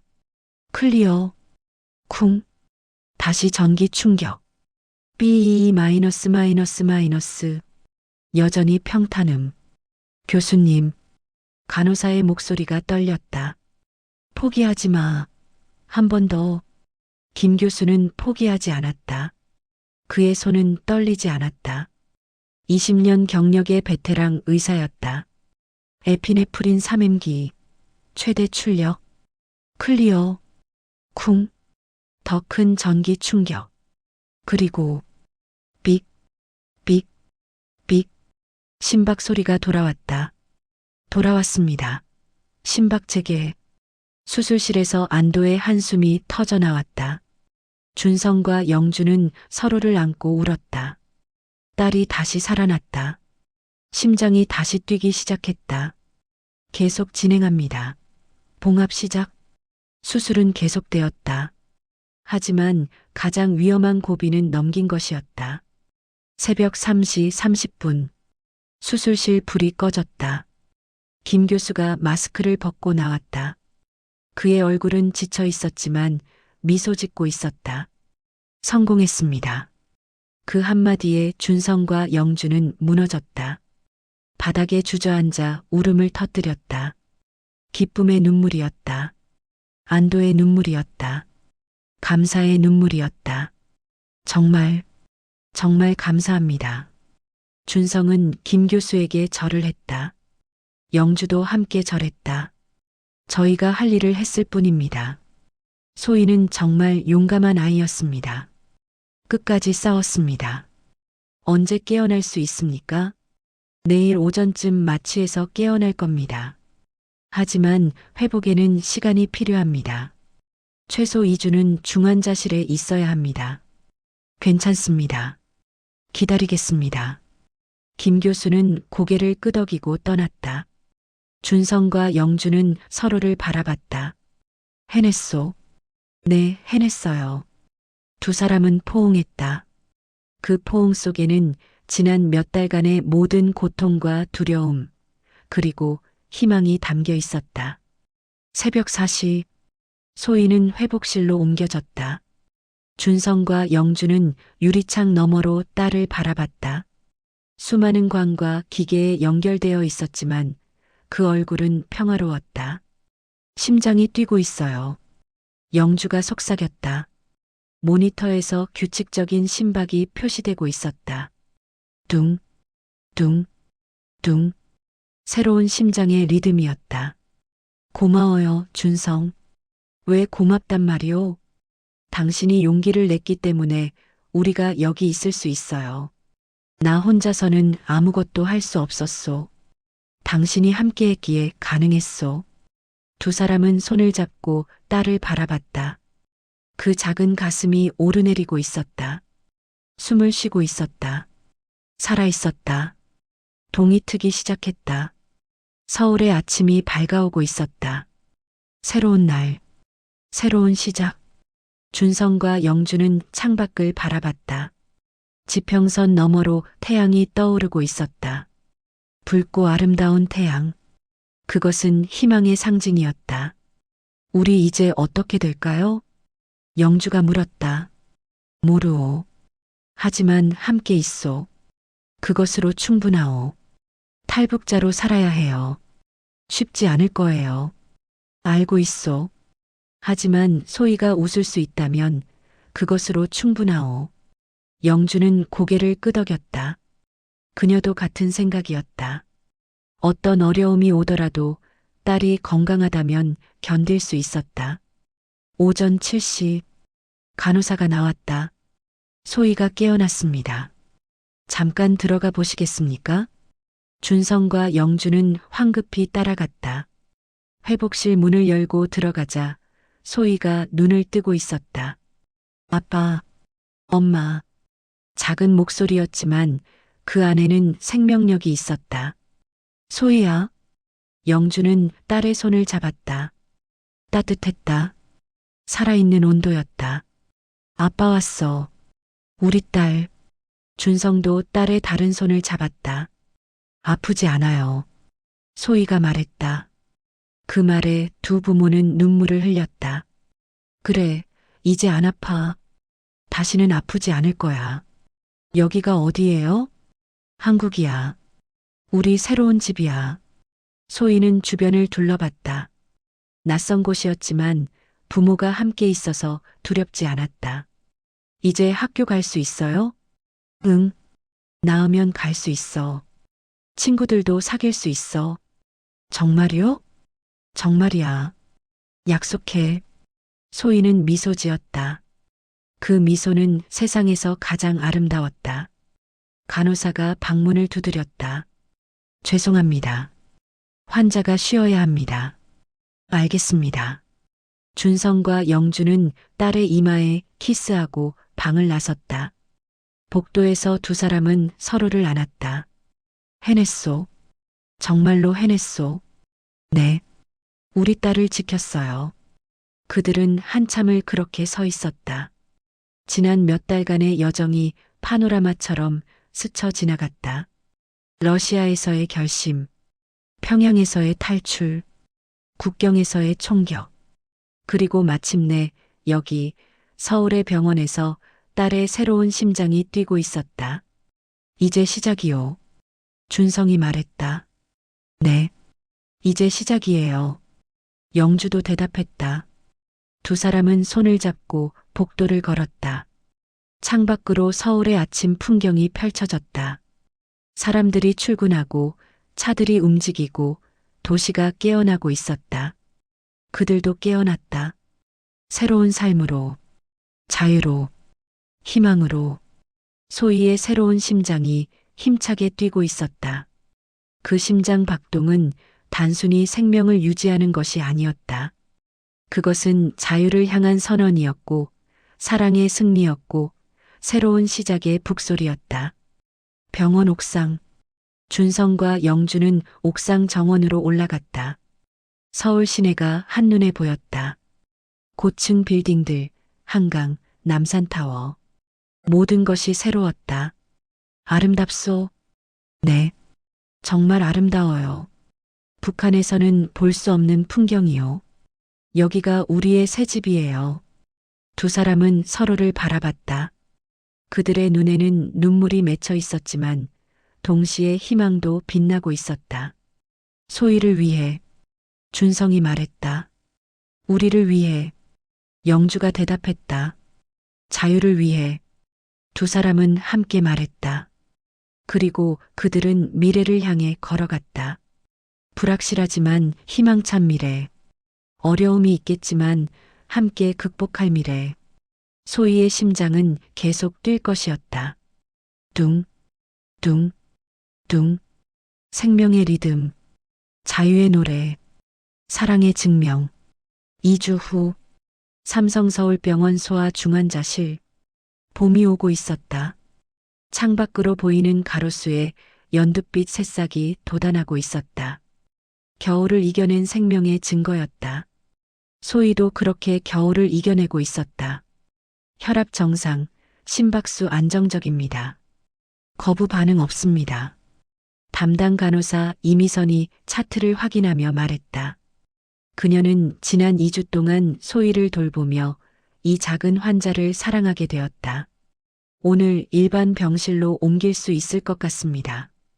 김성민 교수가 소희의 상태를 점검하며 말했다. 정말입니까? 준성의 목소리가 떨렸다. 중환자실에서 일반 병실로. 그것은 큰 진전이었다. 소희는 정말 강한 아이입니다. 회복 속도가 놀랍습니다. 소희는 침대에서 반쯤 일어나 앉아 있었다. 2주 전과는 완전히 달랐다. 입술은 분홍빛을 띠고 있었고 눈빛은 맑았다. 무엇보다 미소가 끊이지 않았다. 선생님, 저 정말 학교 갈 수 있어요? 물론이죠. 조금만 더 기다려요. 한 달 후면 퇴원할 수 있을 거예요. 와, 엄마 들었어요? 학교 갈 수 있대요. 영주는 딸을 안아주었다. 가슴이 뜨거워졌다. 얼마 전까지만 해도 죽어가던 아이가 이제 학교를 기대하고 있었다. 오후 2시 소희는 일반 병실로 옮겨졌다. 천이로 남양의 밝은 병실이었다. 창문으로 햇빛이 가득 들어왔다. 소희는 새로운 병실을 둘러보며 신기해했다.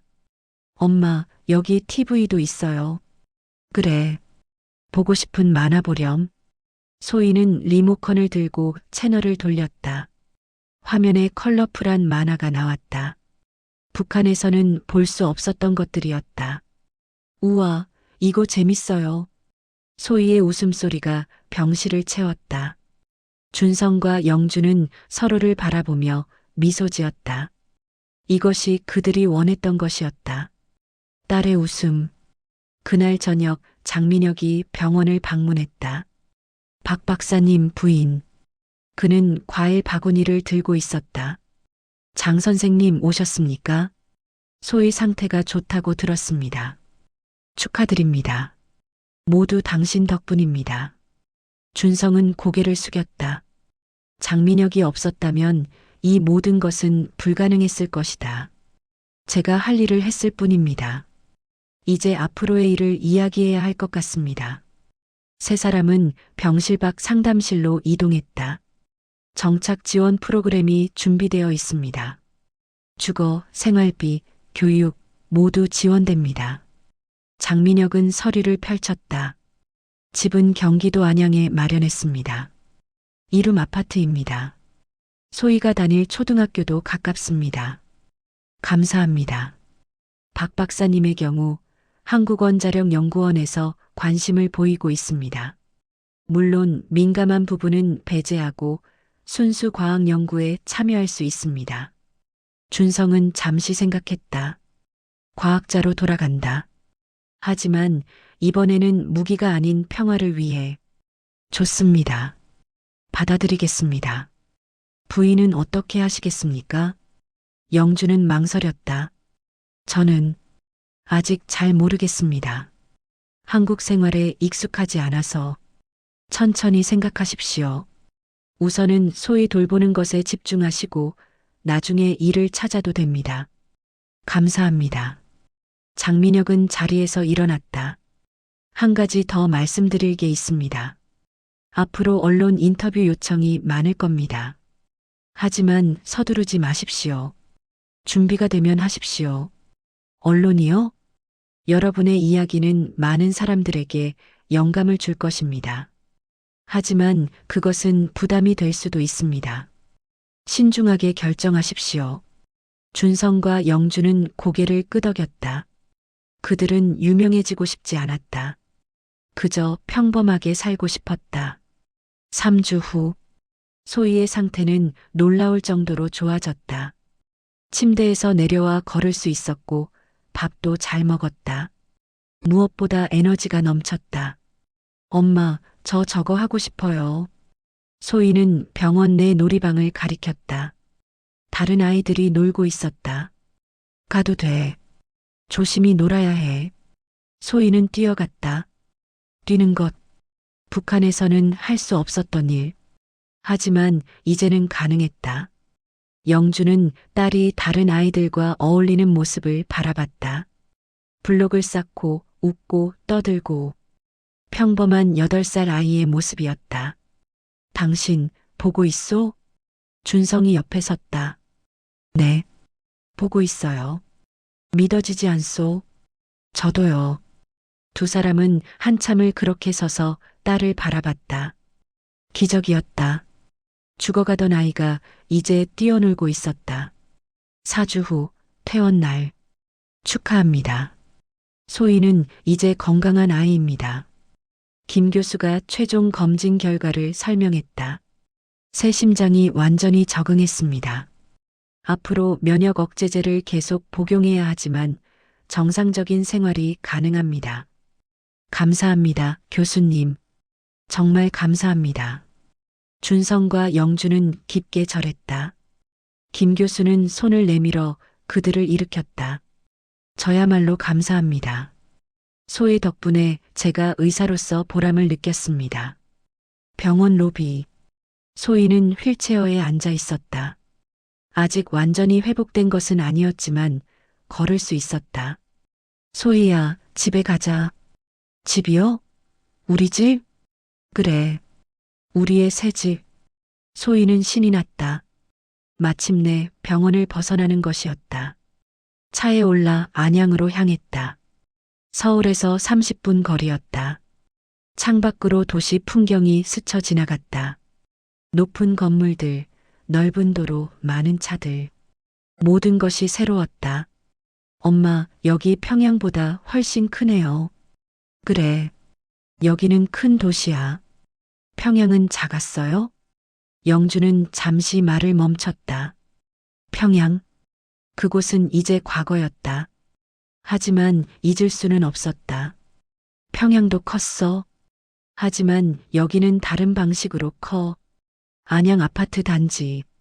새 집은 10층이었다. 깨끗하고 밝은 아파트였다. 준성이 문을 열었다. 와. 소희는 입을 벌렸다. 거실, 방 2개, 주방, 화장실. 모든 것이 북한의 집보다 좋았다. 이게 다 우리 거예요? 그래. 우리 집이야. 소희는 집 안을 뛰어다녔다. 방을 들락날락하고 창문을 열어보고 신기해했다. 엄마, 여기 욕조도 있어요. 그래. 목욕할 수 있어. 와, 진짜요? 소희의 기쁨은 순수했다. 어른들에게는 당연한 것들이 아이에게는 놀라운 것들이었다. 저녁 가족 3명이 식탁에 둘러앉았다. 영주가 준비한 음식들이 올라왔다. 김치찌개, 밥, 반찬들. 간단했지만 따뜻한 식사였다. 맛있다. 소희는 밥을 먹으며 행복해했다. 식욕이 돌아온 것이었다. 천천히 먹어. 네. 근데 엄마, 내일 뭐 해요? 내일? 내일은 쉬고, 모레는 학교 구경 가보자. 학교요? 정말이요? 응. 내가 다닐 학교야. 소희는 눈을 반짝였다. 학교, 친구들, 꿈만 같았다. 그날 밤 소희는 자신의 방에서 잠들었다. 준성과 영주는 거실에 앉아 있었다. 조용했다. 평화로웠다. 믿어지지 않소? 준성이 말했다. 저도요. 우리가 정말 해냈소. 네, 해냈어요. 2 사람은 손을 잡았다. 창밖으로 안양의 야경이 보였다. 불빛들이 반짝이고 있었다. 앞으로는 어떻게 될까요? 영주가 물었다. 모르오. 하지만 함께 있소. 네, 함께 있어요. 그것으로 충분하오. 영주는 남편의 어깨에 기댔다. 피곤했지만 행복했다. 후회는 없어요? 없소. 단 한순간도. 저도요. 2 사람은 한참을 그렇게 앉아 있었다. 과거를 돌아보고 현재를 느끼고 미래를 꿈꿨다. 2개월 후 소희는 안양초등학교 2학년에 입학했다. 첫 등교날 영주는 딸의 손을 잡고 학교까지 걸어갔다. 긴장돼요, 엄마. 괜찮아. 친구들 금방 사귈 거야. 정말요? 응. 우리 소희는 착한 아이니까. 교실 앞. 담임 선생님이 소희를 맞이했다. 소희야, 안녕? 나는 김은주 선생님이야. 안녕하세요. 소희는 인사했다. 조금 떨렸지만 용감했다. 자, 여기가 내 자리야. 옆에 앉은 친구는 지민이야. 안녕. 나는 지민이야.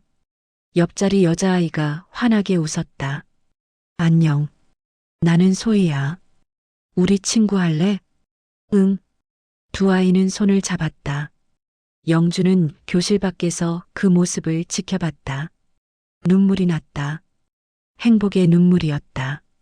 준성은 한국원자력연구원에서 일하기 시작했다. 처음에는 어색했다. 남한 동료들과의 문화 차이, 언어 차이. 하지만 그는 적응했다. 과학은 국경이 없었다. 박 박사님, 이 데이터 좀 봐주시겠습니까? 동료 연구원이 물었다. 물론입니다. 준성은 자료를 검토했다. 원자로 효율성에 관한 연구였다. 평화적 목적의 연구. 그것이 좋았다. 여기 이 부분을 수정하면 효율이 12% 증가할 것 같습니다. 정말입니까? 어떻게요? 준성은 설명했다. 동료들은 감탄했다. 박 박사님은 정말 천재십니다. 아닙니다. 그저 오래 연구했을 뿐입니다. 하지만 내심 준성은 기뻤다. 자신의 지식이 파괴가 아닌 건설에 쓰이고 있다는 것이. 영주는 한국어 공부를 시작했다. 북한 말과 남한 말은 달랐다. 어휘도 억양도 표현도. 그녀는 열심히 배웠다. 동무 대신 친구라고 해야 해요. 선생님이 가르쳤다. 아, 친구. 영주는 연습했다. 낯설었지만 익숙해지려 노력했다. 한국어 교실에서 다른 탈북자들을 만났다. 그들도 비슷한 고민을 하고 있었다. 서로 이야기를 나누며 위로를 받았다. 저도 처음에는 힘들었어요. 하지만 시간이 지나면 괜찮아져요. 한 언니가 말했다. 정말요? 네. 지금은 여기가 집 같아요. 영주는 희망을 느꼈다. 시간이 필요한 것이었다. 6개월 후, 가족은 한강공원에 나들이를 갔다. 가을이었다. 나뭇잎이 붉게 물들어 있었다. 아빠, 저기 자전거 타고 싶어요. 소희가 가리켰다. 자전거 탈 수 있겠어? 네, 할 수 있어요. 준성은 자전거를 빌렸다. 소희용 작은 자전거였다. 조심해야 해. 알아요. 소희는 자전거에 올라탔다. 처음에는 비틀거렸지만 곧 균형을 잡았다. 그리고 페달을 밟기 시작했다. 아빠, 엄마, 보세요. 나 혼자 타요. 소희는 강변을 따라 달렸다. 바람이 머리카락을 날렸다. 그 아이의 얼굴에는 환한 미소가 가득했다. 준성과 영주는 손을 잡고 딸을 지켜봤다. 그 모습이 너무나 소중했다. 행복하오? 준성이 물었다. 네, 행복해요. 당신은요? 나도 행복하오. 우리 잘했죠? 잘했소. 최고의 선택이었소. 두 사람은 포옹했다. 주변 사람들이 미소 지으며 바라봤다. 행복한 가족이었다. 해가 지기 시작했다. 하늘이 주황빛으로 물들었다. 아름다웠다. 소희야, 이제 집에 가자. 네. 소희는 자전거를 돌려 부모에게 달려왔다. 숨이 찼지만 행복해 보였다. 재밌었어요. 다음에 또 와요. 그럼, 자주 오자. 세 사람은 손을 잡고 집으로 향했다. 석양이 그들의 뒤를 비췄다. 그림자가 길게 드리워졌다. 하지만 앞은 밝았다. 1년 후, 소희는 3학년이 되었다. 성적도 좋았고 친구도 많았다. 완전히 적응한 것이었다. 학예회 날 소희는 무대에 올랐다. 합창단의 일원이었다. 우리의 소원은 통일. 노래가 울려 퍼졌다. 준성과 영주는 객석에서 딸을 바라봤다. 눈물이 났다. 통일. 그것은 여전히 꿈이었다. 하지만 언젠가는 이루어질 꿈이었다. 소희 같은 아이들이 자유롭게 오갈 수 있는 날이 올 것이었다. 공연이 끝나고 소희가 달려왔다. 아빠, 엄마 어땠어요? 최고였어. 준성이 딸을 안아 올렸다. 우리 딸 가수해도 되겠어. 진짜요? 히히. 소희는 웃었다. 그 웃음소리가 세상에서 가장 아름다웠다. 집으로 돌아가는 길. 소희야, 너 행복해? 영주가 물었다. 응, 엄청 행복해요. 뭐가 제일 좋아? 친구들이랑 노는 거? 그리고 학교 가는 거? 아, 그리고 자전거 타는 것. 소희는 마구 이야기했다. 행복의 목록은 끝이 없었다. 엄마, 아빠도 행복해요? 응, 엄마, 아빠도 엄청 행복해. 그럼 됐다. 우리 모두 행복하네. 소희의 단순한 결론에 준성과 영주는 웃었다. 그래, 그것으로 충분했다. 모두가 행복하다면. 그날 밤 소희가 잠든 후 준성과 영주는 베란다에 나왔다. 안양의 야경이 펼쳐져 있었다. 별이 빛나고 있었다. 1년이 지났소. 벌써 1년이나 됐네요. 빨랐소. 정말이요. 두 사람은 하늘을 올려다봤다. 같은 하늘 아래 북한도 있었다. 그곳에는 여전히 고통받는 사람들이 있었다. 소희 같은 아이들이 치료받지 못하고 있었다. 언젠가는 영주가 말을 시작했다. 언젠가는 모든 아이들이 소희처럼 치료받을 수 있는 날이 올까요? 준성은 잠시 생각했다. 올 거요. 반드시 올 거요. 우리가 그 시작이요. 우리가요? 그렇소. 우리의 이야기가 다른 사람들에게 희망을 줄 거요. 변화는 한 사람에서 시작되는 거요. 영주는 고개를 끄덕였다. 남편의 말이 맞았다. 그들은 선구자였다. 자유를 선택한 사람들이었다. 우리 이야기를 써볼까요? 무슨 말이요? 책으로 써보는 거예요. 우리가 어떻게 여기까지 왔는지. 준성은 생각해봤다. 좋은 생각이요. 하지만 소희가 좀 더 크면. 왜요? 아이가 이해할 수 있을 만큼 커야 하오. 우리가 무엇을 했고 왜 했는지. 영주는 동의했다. 그래요.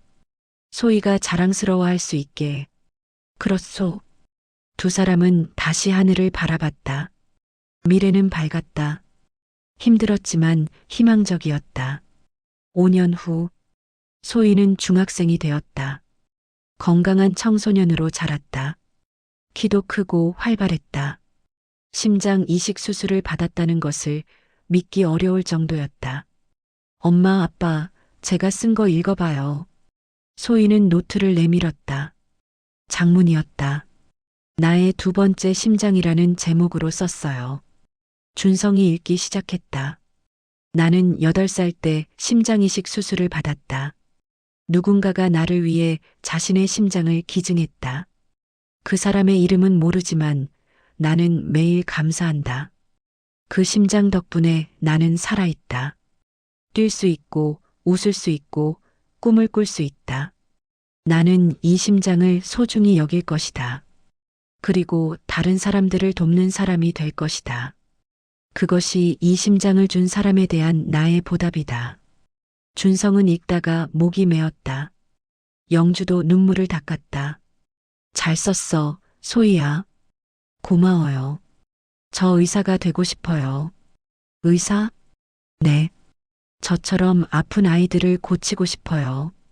준성과 영주는 서로를 바라봤다. 딸이 이렇게 자랐구나. 고통을 경험했기에 더 큰 꿈을 꾸는 아이로. 할 수 있어. 우리 딸은 무엇이든 할 수 있어. 정말이요? 정말이야. 소희는 환하게 웃었다. 그 미소 속에는 과거의 고통도, 현재의 감사도, 미래의 희망도 모두 담겨 있었다. 그날 밤 준성은 서재에 앉아 컴퓨터를 켰다. 새 문서를 열었다. 제목 두 번째 심장. 그리고 쓰기 시작했다. 그들의 이야기를. 러시아에서의 고민, 평양에서의 탈출, 국경에서의 총격, 그리고 서울에서의 새 시작. 글은 빠르게 흘러나왔다. 마치 오래전부터 준비하고 있었던 것처럼. 그는 밤새 썼다. 아침이 왔다. 영주가 서재로 들어왔다. 잠도 안 자고 뭐해요? 우리 이야기를 쓰고 있소. 영주는 화면을 들여다봤다. 그들의 지난 6년이 글로 적혀 있었다. 아름다워요. 아직 끝나지 않았소. 하지만 계속 쓸 거요. 우리 이야기가 다른 사람들에게 도움이 될까요? 될 거요. 희망을 줄 거요. 영주는 남편의 어깨에 손을 얹었다. 계속 쓰세요. 저도 도와줄게요. 3개월 후 책이 완성되었다. 출판사에서 연락이 왔다. 출간하고 싶다고. 준성과 영주는 동의했다. 책 제목 두 번째 심장 마이너스 딸을 살리기 위한 8000km의 여정. 출간 날 서점에 책이 놓였다. 사람들이 읽기 시작했다. 리뷰가 올라왔다. 감동적이다. 눈물 없이 읽을 수 없다. 용기를 준다. 사랑의 힘을 보여준다. 책은 베스트셀러가 되었다. 많은 사람들이 그들의 이야기에 감동받았다. 1년 후 TV 인터뷰 요청이 왔다. 출연하시겠습니까? 준성은 가족과 의논했다. 우리 이야기를 더 많은 사람들에게 전할 기회요. 하지만 유명해질 거예요. 소희가 걱정했다. 괜찮아. 우리가 전하고 싶은 메시지가 있잖아. 무슨 메시지요? 자유의 가치, 사랑의 힘, 그리고 희망. 가족은 동의했다. 그들은 인터뷰에 나갔다. 스튜디오, 카메라 앞. 시청자 여러분, 오늘은 특별한 가족을 모셨습니다. 북한에서 탈출해 딸의 생명을 구한 박준성, 영주 부부와 그들의 딸 소희입니다. 박수 소리가 들렸다. 먼저 소희 양에게 물어보겠습니다. 건강은 어떤가요? 좋아요. 운동도 하고 공부도 잘해요. 소희는 환하게 웃었다. 심장 이식을 받았다는 게 믿기지 않네요. 부모님께 하고 싶은 말이 있나요? 소희는 준성과 영주를 바라봤다. 고마워요. 엄마, 아빠, 저를 살려줘서 사랑해요. 준성과 영주는 눈물을 흘렸다. 스튜디오에 많은 사람들도 울고 있었다. 박준성 씨, 탈북을 결심한 이유가 무엇입니까? 딸을 살리기 위해서였습니다. 부모라면 누구나 같은 선택을 했을 것입니다. 후회는 없으십니까? 전혀 없습니다. 소희가 웃는 것을 볼 때마다 확신합니다. 올바른 선택이었다고. 앞으로의 계획은 평범하게 살고 싶습니다. 그리고 언젠가 북한의 다른 아이들도 소희처럼 치료받을 수 있는 날이 오기를 바랍니다. 인터뷰가 방영된 후 반응은 뜨거웠다. 많은 사람들이 응원 메시지를 보냈다. 기부금도 모였다. 북한 아동 의료 지원 기금이 만들어졌다. 우리가 시작한 일이 이렇게 커질 줄은. 영주가 말했다. 이것이 바로 희망의 씨앗이오. 우리가 심은 씨앗이 자라나고 있소. 준성이 대답했다. 10년 후 소희는 의과대학에 입학했다. 그녀의 꿈을 향한 첫걸음이었다. 엄마, 아빠, 제가 의사가 되면 북한 아이들도 치료하고 싶어요. 할 수 있을 거야. 언젠가는. 통일이 되면 가능할까요? 될 거야. 반드시. 소희는 고개를 끄덕였다. 그녀의 눈에는 결연한 의지가 담겨 있었다. 그날 저녁 가족은 다시 한강공원에 갔다. 10년 전과 같은 장소. 하지만 모든 것이 달라졌다. 소희는 더 이상 작은 아이가 아니었다. 준성과 영주는 백발이 섞였다. 하지만 그들의 사랑은 변하지 않았다. 10년이 지났소. 정말 빨랐어요. 앞으로 10년은 어떨까? 더 좋을 거예요. 분명히. 세 사람은 강을 바라봤다. 물은 계속 흘렀다. 멈추지 않고, 포기하지 않고. 그들의 삶도 그랬다. 어려움이 있었지만 멈추지 않았다. 포기하지 않았다. 그리고 마침내 여기까지 왔다. 소희야, 내 심장 소리 들려? 준성이 물었다. 소희는 가슴에 손을 얹었다. 응, 들려요. 둥둥둥. 그 소리는 단순히 생명의 소리가 아니야. 그것은 자유의 노래고, 사랑의 증명이고, 희망의 북소리야. 알아요, 아빠. 저 이 심장을 소중히 할게요. 평생. 준성과 영주는 딸을 안아주었다. 세 사람은 한참을 그렇게 서 있었다. 해가 지고 있었다. 아름다운 석양이었다. 하늘은 붉고 금빛으로 물들어 있었다. 아름답다. 정말이요. 감사하오. 저도요. 그들은 손을 잡고 집으로 걸어갔다. 그림자가 길게 드리워졌지만 앞은 밝았다. 소희의 심장은 계속 뛸 것이었다. 둥, 둥, 둥. 생명의 리듬, 자유의 노래, 사랑의 증명, 희망의 북소리. 그것은 단순히 한 소녀의 심장이 아니었다. 그것은 한 가족의 용기였고, 인간의 존엄성이었고, 미래를 향한 약속이었다. 그들의 여정은 끝나지 않았다. 아직 갈 길이 멀었다. 하지만 그들은 함께였다. 그리고 함께라면 무엇이든 할 수 있었다. 별이 떠오르기 시작했다. 밤하늘에 무수한 별들이 빛나고 있었다. 각각의 별이 하나의 꿈이었다. 하나의 희망이었다. 소희는 하늘을 올려다봤다. 엄마, 저 별들 중에 우리 가족을 지켜주는 별이 있을까요? 영주는 딸을 안아주며 말했다. 있을 거야. 그리고 그 별은 너를 기증한 아이일지도 몰라. 소희는 조용히 고개를 끄덕였다.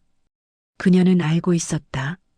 자신이 살아있는 것은 누군가의 희생 덕분이라는 것을, 그래서 더욱 소중히 살아야 한다는 것을.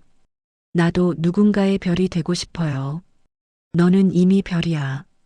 우리에게, 그리고 많은 사람들에게. 준성이 말했다. 세 사람은 집으로 들어갔다.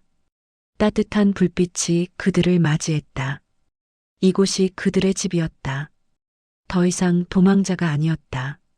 자유인이었다. 그날 밤 소희는 일기를 썼다. 오늘 엄마 아빠와 한강에 갔다. 10년 전 처음 왔을 때가 생각났다.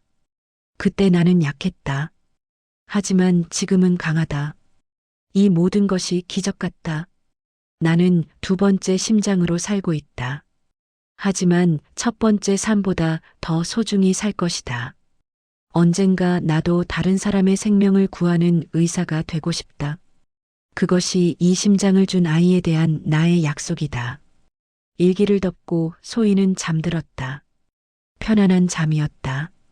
악몽은 더 이상 없었다. 준성과 영주는 거실에 앉아 있었다. 우리 정말 먼 길을 왔소.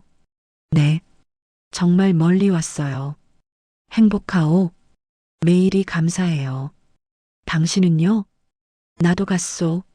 매 순간이 선물이요. 두 사람은 창밖을 바라봤다. 안양의 밤은 평화로웠다. 어딘가에서 아이들의 웃음소리가 들렸다. 우리 이야기가 누군가에게 용기가 되었으면 좋겠소. 될 거예요. 분명히. 그렇다면 우리가 겪은 모든 고통이 의미가 있는 거요. 네, 의미가 있어요. 영주는 남편의 손을 꼭 잡았다. 그 손은 따뜻했다. 살아있는 온기였다. 자정이 가까워지자 두 사람도 잠자리에 들었다. 소희의 방문을 살짝 열어보니 딸이 평화롭게 잠들어 있었다. 가슴이 규칙적으로 오르내리고 있었다. 둥, 둥, 둥. 심장의 소리가 들리는 것 같았다. 생명의 리듬, 희망의 박동. 준성은 문을 닫고 침대에 누웠다. 눈을 감자 지난 10년이 파노라마처럼 스쳐 지나갔다. 러시아의 추운 겨울, 평양의 절망, 국경의 총격, 서울의 희망. 모든 순간이 선명했다. 후회 없소? 영주가 물었다. 단 한순간도 없소. 저도요. 우리 잘했소. 네. 최고의 선택이었어요. 두 사람은 손을 잡은 채 잠들었다. 내일은 또 다른 날이 시작될 것이었다. 새로운 도전과 기쁨이 있을 것이었다. 하지만 그들은 함께였다. 그리고 소희의 심장은 계속 뛸 것이었다. 둥, 둥, 둥. 새로운 심장, 새로운 삶, 무한한 가능성, 영원한 희망.